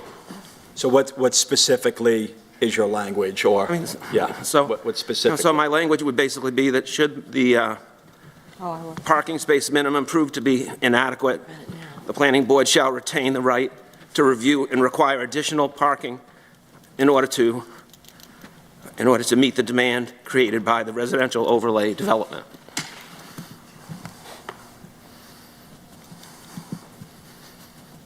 Is that a motion? That's a motion, I guess. Second. Open for discussion. On the motion? Please. Through you, Mr. President, to Councilor Minichiello. So, Councilor, you're looking for language that just says, basically at any point in this, if it's determined that there's not enough parking. Yeah, if it's determined that this is just not adequate, then something needs to be done to rectify it, and we have some. In our ordinance, it's built in that the planning board retains the right to be able to require an additional plan to meet the demand. Yeah. Well, if there's no problem, then there won't be any. The planning board's yeah. not going to look for trouble if everyone's happy and there's adequate parking. But at least this preserves and creates a safeguard that if we need more parking, we have the ability to go back and say, hey, it was it was a good idea. Tried our best, but there's 2 cars per unit, and there's people coming, and there's just not adequate parking. We have to put our heads together and figure this out. Again, it's a quality of life issue for those residents that are there. And well, my question, Councilor, would be that what would be the triggering authority? Who could initiate that kind of agenda item or that kind of meeting? And where I'm going is I feel like it creates a lot of uncertainty around any construction, and I think that you're the counselor for the area. I will defer to your judgment, but I think that we might be better off by changing the base minimum required number of parking spaces. There's a mechanism in place if the developer wants a reduction in parking. So if we increase the minimum required parking, anytime the developer doesn't like it, we can reduce, they can use that mechanic to reduce the number of parking spaces that they're getting approved for. But I just don't know, I guess that was my, I just wanted to understand more about the structure of what was proposed. Thank you, Mr. President. Thank you, Councilor. Councilor Farwell. Go ahead, sorry. Go ahead, Councilor. Mr. Chairman, and through you to our legislative council, I'm having trouble interpreting this section on residential parking, which is the subject of discussion. It says currently 1.3 parking spaces per residential unit. If you have 1,750 residential units, you're talking 2,275 parking spaces. However, it then goes on to say, on-site surface parking shall not provide more than 30%, and it's actually a misprint. It's actually 40% in parentheses, more than 30% of the required parking per project. If that's true, then the way this is written, does that mean that you would only have to provide 30% of the 2,275, the 2,275 parking spaces, which is 1.3 spaces per dwelling unit? And I mean, I don't know. I can only go by how it's written and the mathematics that's involved. Yeah, the other option would be Off-site parking, right? for garage. No, garage. Yeah, but there isn't a garage. If that's true, then this off-site parking would have a major impact on... Could be a garage under a townhome. I'm sorry? It could be like a garage under a townhouse. Like a residential garage, not a garage like next door. It could be, but are we requiring that in a townhouse? The developer would need to figure it out, because they would have to provide the surface parking to meet that percentage. Okay, so surface parking we're defining as parking on a street. Parking in an open parking lot. Or a lot. Or open parking lot. Okay. Correct. And if not, it would have to be under a townhouse, or? They could meet parking in that way as well. Right, they could satisfy the parking through Yeah. a garage. Garage or structured. Or structure. Okay. Interesting. Thank you. Anyone else? Just quickly. So if in fact we have an issue with how it's triggered, what if we increase the 1.33 to 1.75 or 1.65? Or, well, just to get more spaces, and then if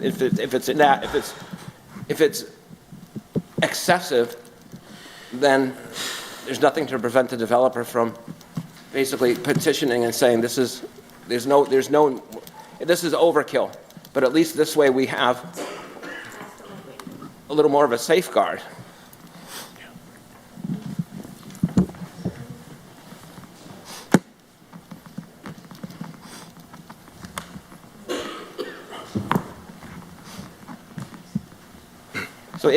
So my point is, if we have inadequate parking, what is our recourse? I don't think we have any recourse. So what I'm saying is, let's increase it so that we have adequate parking, and then if it's excessive, or if it's beyond the necessary demand, then they can come back and say we need to bring it down to 1.50 or 1. Because there's no issue here. Right. Well, and I would just say this. I mean, you're welcome to make any motion you want, and we'll take a vote on it. I would just say that this was not a contested point between the planner and the developer. 1.3 seems to be what's reasonable or normal within this type of development. It's hard to say without putting the planner or the developer before us to say whether 1.75 is what about reasonable. 1.5. I mean, just something to make sure that we are preserving the orderly neighborhood, the orderly parking in that neighborhood that we're going to create. This is basically a new neighborhood we're going to create, and I just don't think 1.3 does it. I mean, most people have 2 cars. And then when a kid comes along, they sometimes get a car. I mean, so, and you're going to have friends, you're going to have family, and you're going to have, so. Right. And if you can't park on the street, right, you're not going to be able to park on the street, correct? But again, this is not a contested issue between the city. I mean, our planner. Point of inquiry. Through you, Mr. President, Counselor, is 1.5 a motion? We have a motion on the floor. Yeah, he can withdraw his original motion. I mean, I wouldn't mind other councilors weighing in on this. Oh, Councilor DeCastro. Thank you, Mr. President, through you to Councilor Minicello. If we increased the number of parking spaces per unit, knowing we've decided on 1,750 units, if we increase it to 1.5, that increases the total number of spaces to 2,625, which is less than, what? Total potential number. Yeah, total potential number to 2,625, which is an increase of less than 400 spaces. That may get us where we want to be. Because parking and all apartments seem to come with more than 1.3 cars. They just seem to. And this is not transit-oriented housing. This is over a mile from any train station. So that might make better sense. Thank you. Thank you, Councilor. So Hang on. Councilor Lally, did you have something to add? I'll go after Councilman Minicello. I have no problem amending my motion to 1.5 spaces rather than the prior language that I provided. All right, so do we have to remove the second? Just see if someone can give him a second on that. Second. Okay. Councilor Rodriguez. Thank you, Mr. President. I think we're basically going back to the days of the 1950s here, where we're asking developers, instead of developing more for the sake of developing, creating issues to basically prevent people from wanting to develop in our city. Instead of us creating more open space parking, we should encourage developers to basically make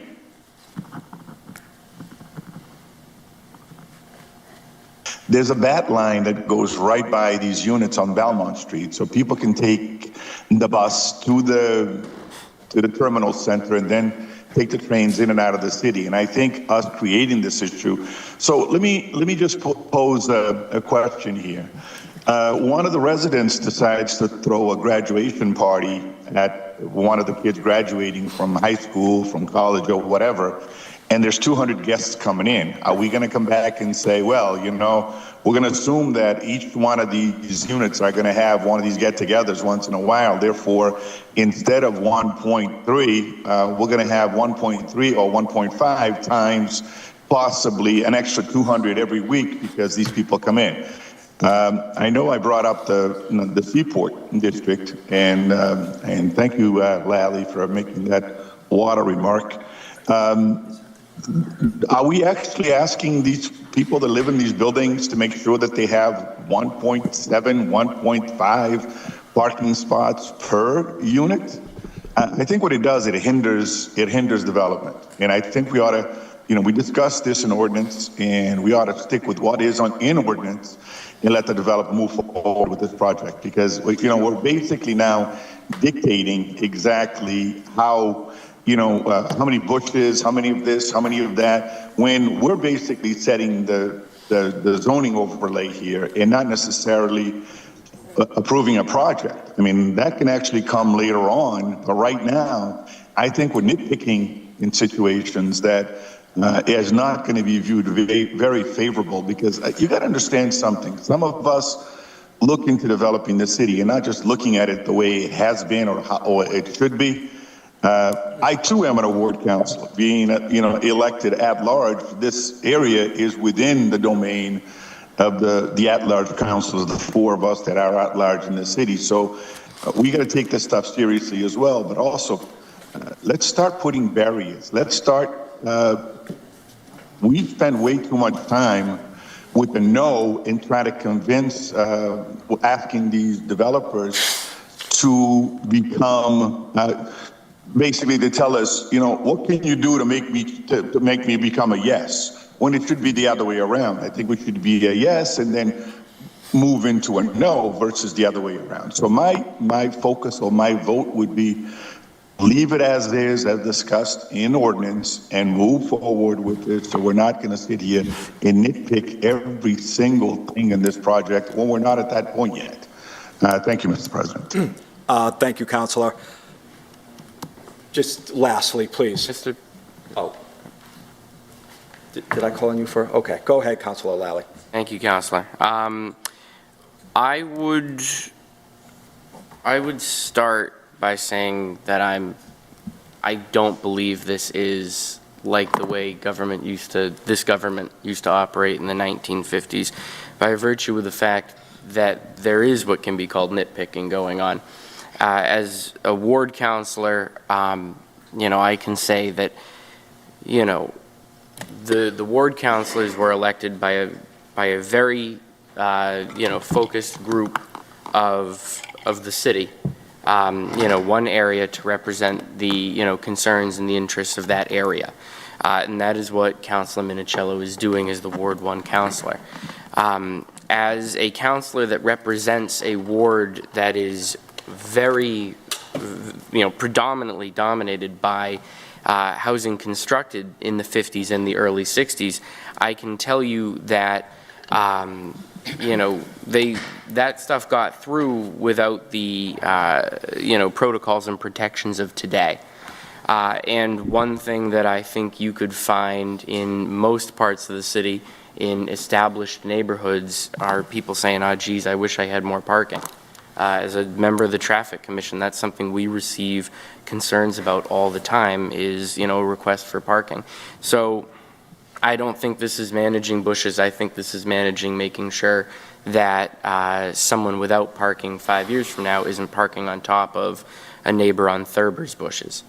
I would stress again that any increase in the minimum, call it 1.3 to 1.5, anything that the developer feels is unnecessary in their proposal, they can request a reduction as part of the proposal. Right.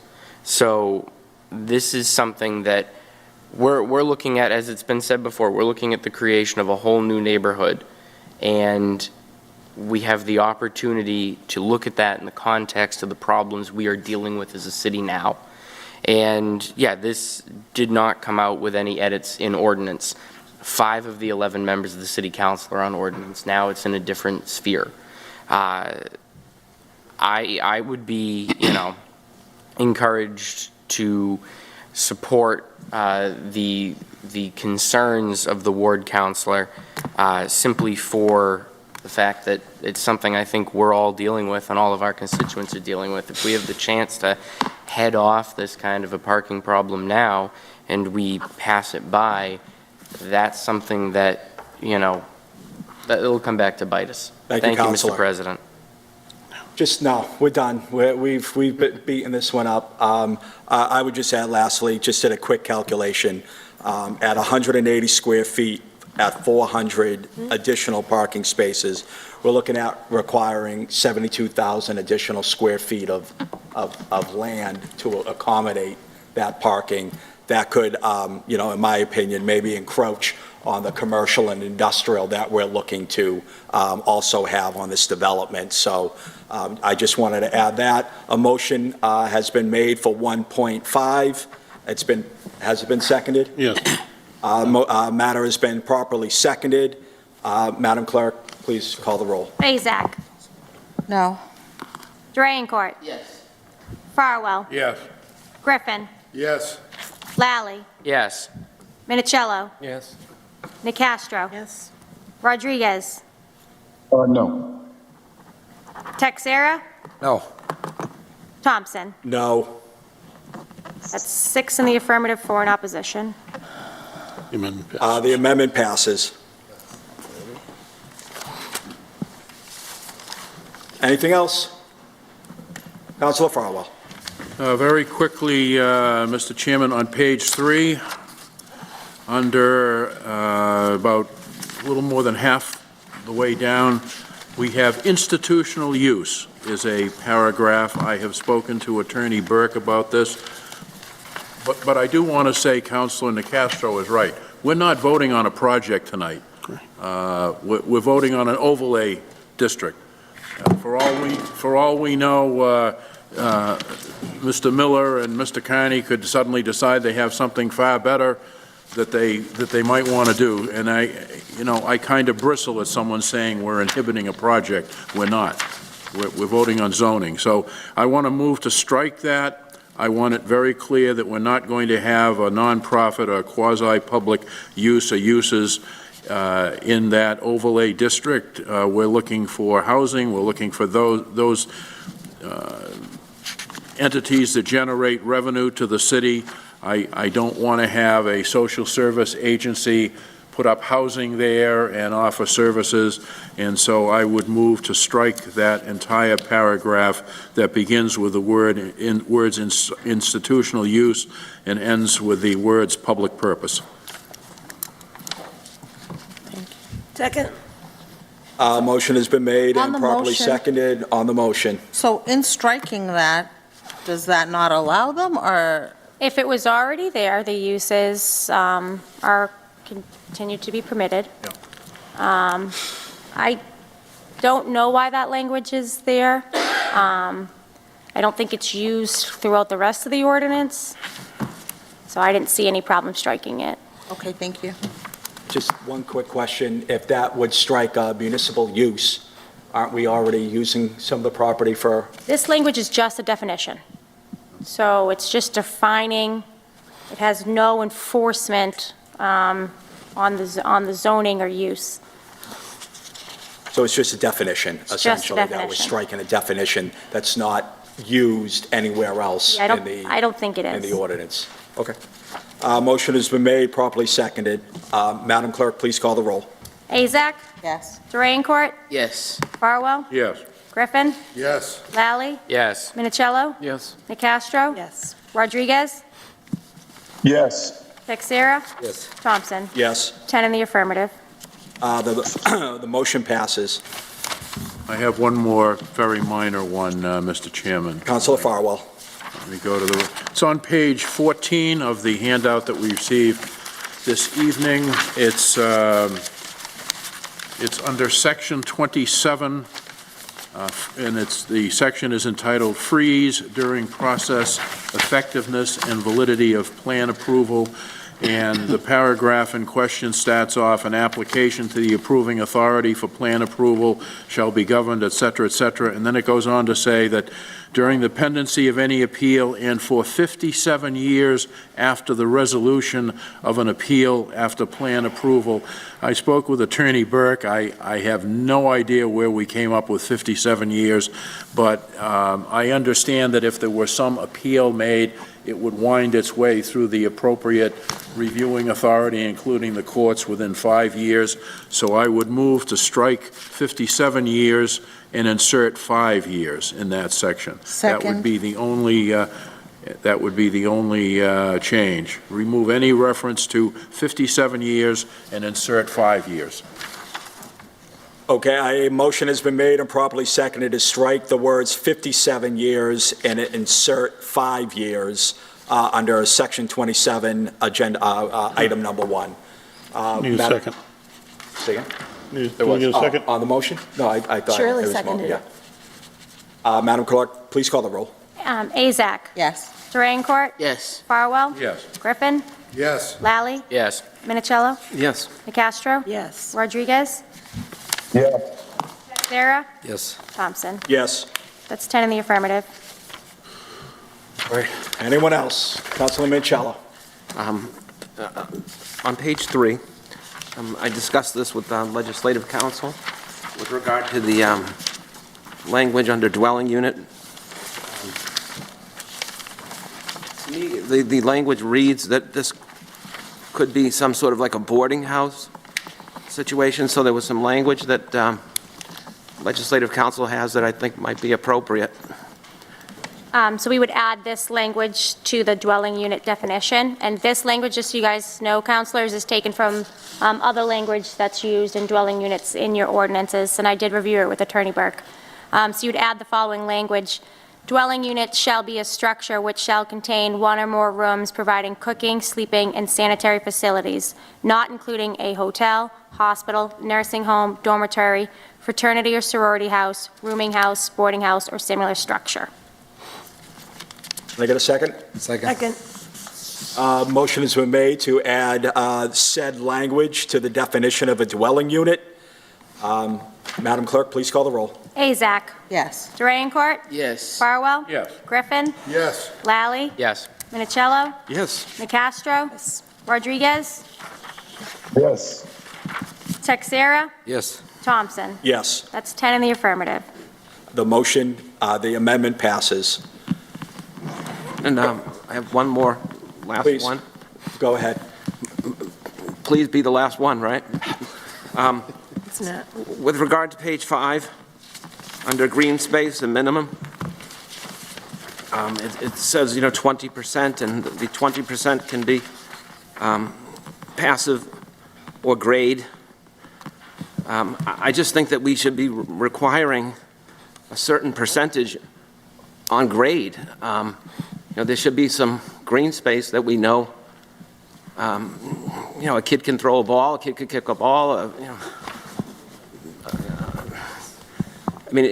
this language would allow, basically, if you wanted to somehow fit all 20% up on roofs and passive type of stuff, this could just be a cement type of development. This is not nitpicking. This is making sure that this is a successful project and a successful addition to the neighborhoods. I want this project to succeed, and during all the different stages for the different commercial and industrial and all this stuff, I want this thing to be so successful that people aren't going to turn away and say, I'm not going over to the west side anymore because it's just a turmoil. So all I'm trying to do is to make sure that this project is profitable for certainly the developer, but also good for the neighborhood and good for the citizens of Brockton. And by putting a little thought into this, the value is going to increase by what we're trying to do. Make sure that it's aesthetically pleasing. Make sure that it's, it meets the criteria of good, habitable housing. So what's your suggestion, Councilor? My suggestion is that we require a minimum amount of green space to the tune of perhaps 12%, at least a minimum of 12%. Is that a motion? That's a motion. Well, point of inquiry? Yeah. Mr. President, through you, is that 12% out of the 20 or an additional? Yes, 12% of the 20. So then there's another 8% to play with. If they want passive, fine. If they want to put more green space, even better. 12% out of the 20 would be a minimum requirement for grade green space. Thank you, Mr. Chairman. Thank you, Councilor. I'd second that for the purposes of voting. Madam Clerk, please call on the motion. Motion. So, to Councilman Minicello, so we want at 12% on top of 20? No, 12% is part of the 20. A minimum of 12% has to be grade out of the 20. It's open space where people can play. Oh, okay. I'm not asking for 32%. I'm asking for 20%, like you recommended. But at least 12% of that 20 would be grade green space. All right, thank you. Thank you, Councilor. Councilor Nicastro. Thank you. Was it seconded? Councilor Lally Okay, seconded. then on the motion. So 12% of 46 acres would be 5.5 acres. And 1,700 units, 1,750 units, 5 acres of green space. I think that's very reasonable, probably less than I'd like to see, but very reasonable.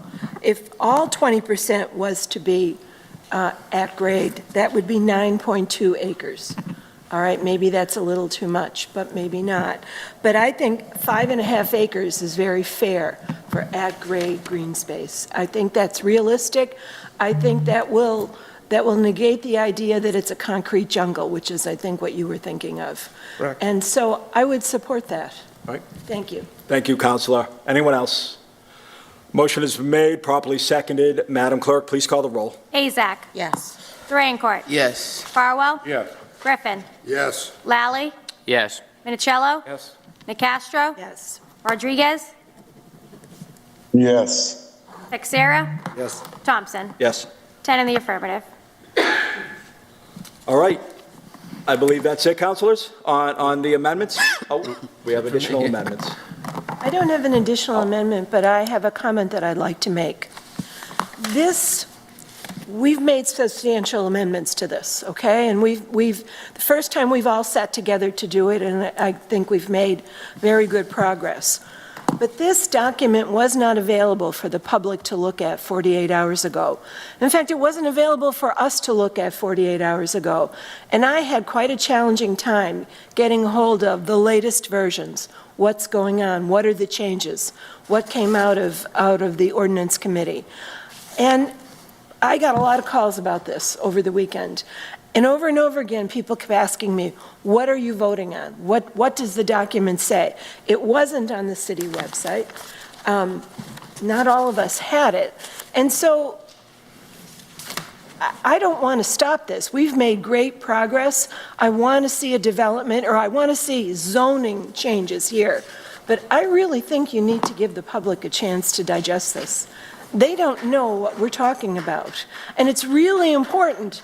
40-some acres are included here. Of course, originally it was 66 acres. Now it's 40-some acres. I think there has to be some time for the public to look at this. To be fair to everyone, there are a lot of neighborhoods that abut this that are going to be impacted by this. And this is the first time we've talked about it all. So that's my strong feeling. We shouldn't be voting to approve this tonight. We should be giving the public some time to look at it. Not a lot of time. People who are really interested will look at it. I think we should amend what we're working on.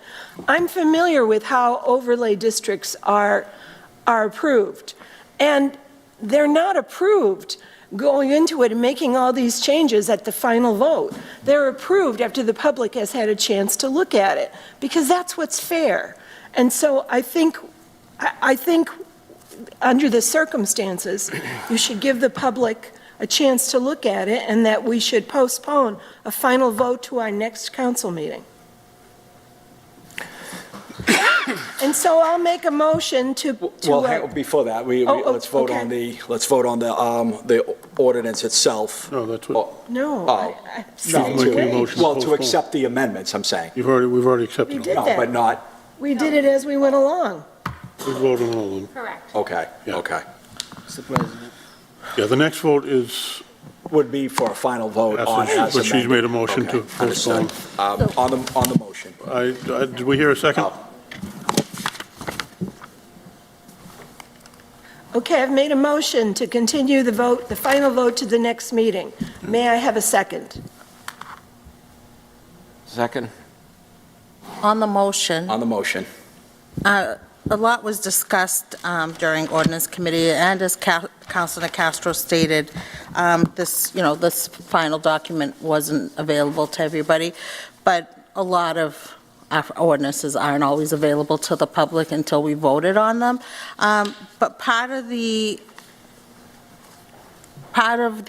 process is there are deadlines that need to be met, and that's why I believe we scheduled the hearing for this evening.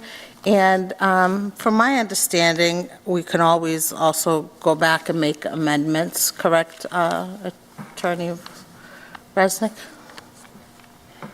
If you pass this, yes. But if the use is allowed at some point in time, there is an argument that it's a grandfathered use, and I don't know when you want to make these changes, so I'd be guessing as to whether or not it's an enforceable change, depending upon reliance by the owner of the land. Okay, well, the purpose of my question is I was under the understanding that there are deadlines to be met, I believe, by the either the developer or the property owner, so that's why we had this hearing this evening. So I will just leave it at that. Okay, thank you, Counselor. Madam Counsel, if you could speak to any pending deadlines and what that would... Okay, so there are no deadlines for the council to pass this ordinance. We had to redo the public hearing because it had been too long since your last one. State law does say that there's a certain amount of time that you have to redo your public hearing. You can't vote unless you're within that time frame. If this matter gets postponed, planning would need to redo their public hearing.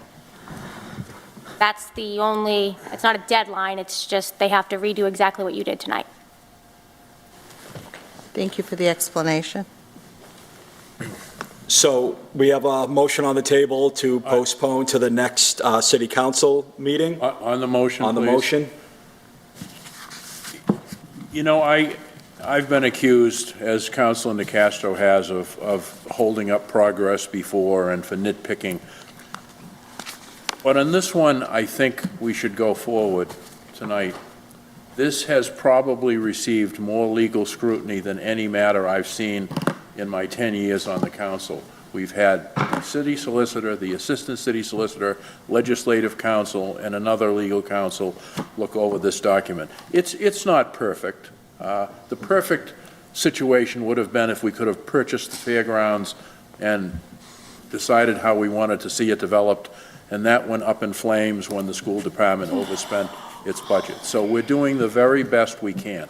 I will say to all of you, this is not the way to do zoning.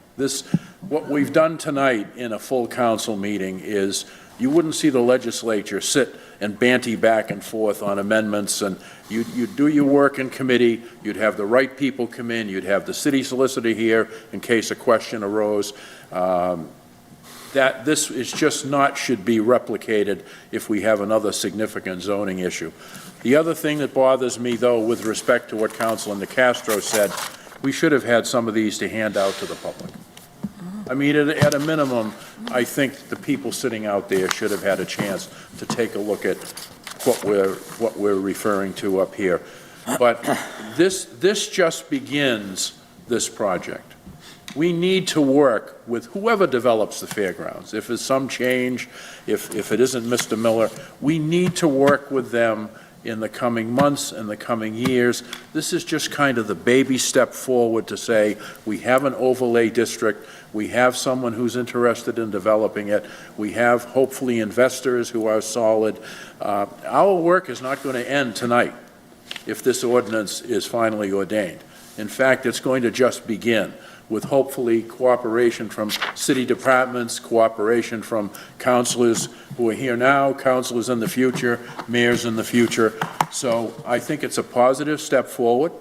I'm not saying it's a perfect one, but I do think in this particular matter, we should go forward and we should help transform the west side of the city, with the caveat that we're still involved. We still have to make sure traffic is addressed, neighborhoods are protected, schools receive the resources they need for the extra children that may come through this area. But I think we need to move forward, folks. I do. Thank you, Councilor. Councilor Griffin. Thank you, Mr. President. I also agree with Councilor Farwell. We should move forward with this tonight. This has been thoroughly vetted for the ordinance part of this, but this again is just the first step of this process. We're going to be doing the developer's agreement, and I think that's when we'll really narrow things down if some of these questions and concerns can be addressed. I don't see any problem putting this forward tonight, having any adverse effect on the abutting neighbors of the project. That can be addressed during developers agreement we're going to be setting forward. So I'd like to move forward in this tonight, and I encourage the councilors to also vote to move this along tonight. Thank you, Councilor Griffin. So we currently have a motion on the table to postpone this matter to the next city council meeting. Madam Clerk, please call the roll. Azak. No. Durancourt. No. Farwell. No. Griffin. No. Lally. No. Minicello. No. DeCastro. Yes. Rodriguez. No. Texera. No. Thompson. No. 1 in the affirmative, 9 in opposition. The motion fails. Motion now is on adoption. Okay, so the motion now is on ordination as amended by a roll call vote. Madam Clerk, will you please call the roll? Azak. Yes. Durancourt. Yes. Farwell. Yes. Griffin. Yes. Lally. Yes. Minicello. Yes. Nicastro. No. Rodriguez. Yes. Texera. Yes. Thompson. Yes. 9 in the affirmative, 1 in opposition. The ordinance is ordained as amended. Mr. Chairman, I move reconsideration in the hope it does not prevail. Second. Second. Motion has been made for reconsideration in the hopes that it does not prevail. That's got to be a roll call. Madam Clerk. This is for reconsideration. Azak. No. Durancourt. No. Farwell. No. Griffin. No. Lally. No. Minicello. No. Nicastro. Yes. Rodriguez. No. Texera. No. Thompson. No. Reconsideration fails. Mr. Clerk, agenda item number Item 14, please. Item 14, ordered in accordance with the general laws of Massachusetts, Chapter 44, that the city council authorizes the collector, treasurer, or other department head with the approval of the mayor to enter into contracts to identify and pursue federal government reimbursement for or other revenues or available resources that may be generated by programs or activities being carried out by the municipality, and to provide that payments for services under such contracts may be made from the reimbursement of revenues recovered as a result of the services performed without appropriation of such revenues. In City Council, January 27, 2024, read and referred to the Standing Committee on Finance. That report was favorable. Adopted in City Council meeting February 10, 2025. On February 12, 25, Councilor Lally filed for reconsideration on this order. Mr. President? Councilor Lally. I'd like to make a motion to reconsider this order. You or the Legislative Council might be able to explain why this is going on. Mr. Clerk? So if I could just let you know what happened on this. You voted on this at the last meeting.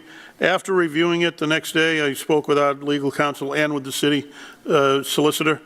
And what we passed, I thought, was very broad and could lead down the road to some issues with other department heads using the language to sidestep the city council.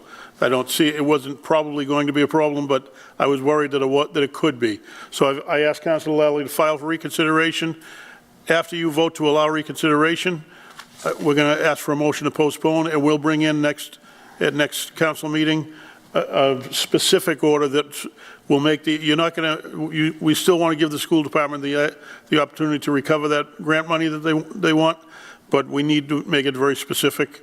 And it's just a matter of allowing reconsideration tonight, and then next week we'll bring in a motion to postpone to next council, and we'll bring in an order that will still do what needed to be done, but it will be specific to the order. Again, it was just, the language was very broad, and I was afraid that down the road, because once this was passed, it was giving department heads the opportunity to go after grants and not come to the council for appropriation. Thank you, Mr. Clerk. A motion was made by Councilor Lally, seconded by Councilor Farwell for reconsideration. So a yes vote allows reconsideration. Do you want to collectively do that with postponing? If we can do that, would you? Can we do both? Yes. I'd motion to reconsider and to postpone the then reconsidered item. Second. To the next city council meeting. Thank you. Motion has been made for reconsideration and postponement to the next city council meeting. Madam Clerk, please call the roll. Azak. Yes. Durancourt. Yes. Farwell. Yes. Griffin. Yes. Lally. Yes. Minicello. Yes. Nicastro. Yes. Rodriguez. Yes. Texera. Yes. Thompson. Yes. 10 in the affirmative. Thank you, councilors.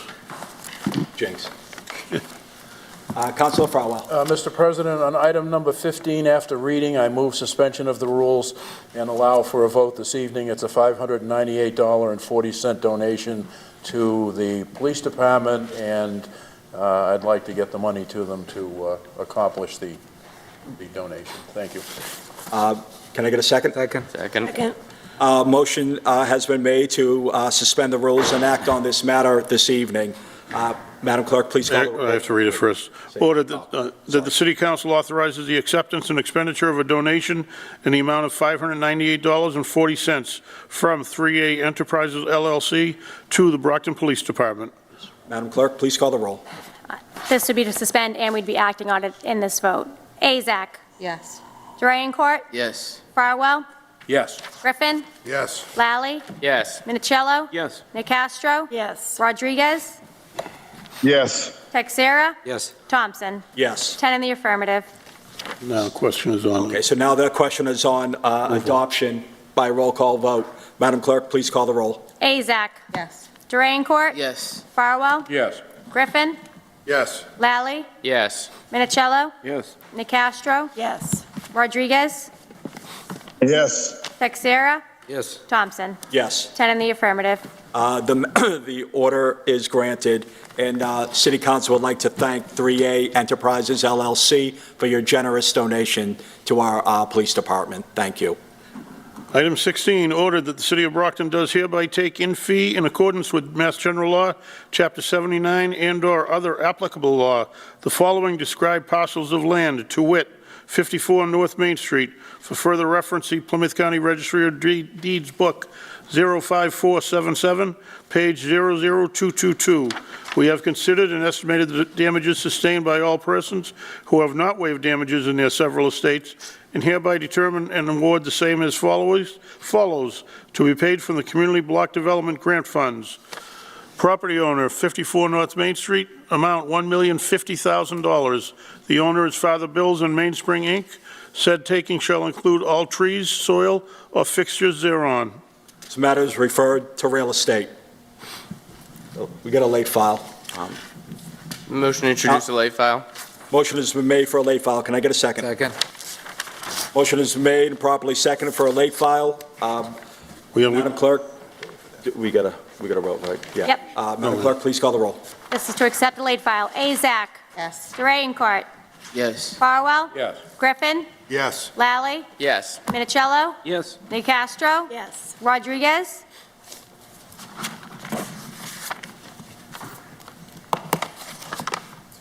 Rodriguez?